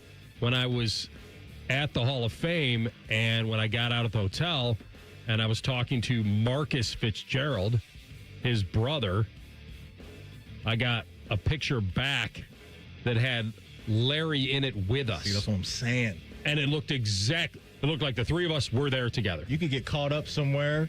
Be like, hey, Anthony Rothman was here doing this. Uh-oh. See, look at the evidence. And you're like, wait a minute, what? I'm at Little Turtle hitting hole in ones. I wasn't anywhere. Probably true. Let's tell the truth for today. Oh, AR just showed it today. That's scary, man. Because he looks like he's right there with you guys. You miss anything from our show, don't worry. You can always catch up wherever you get your podcast. Just type in Rothman and Ice. Everything we do from noon to 3. We'll be waiting there for you. Subscribe to the pod as well. Common Man and Timmy coming up next. They'll take you to 6 o'clock, so you better not move. Be careful out there. Don't be like Bill Simmons. Fasten up. Be careful. We'll talk to you tomorrow. Rothman and Ice and the Fan. I appreciate you trying to trap me in that. We have so many local shows, I can't fit them in a 10-second promo. So let's just say we're live and local all damn day. The Fan.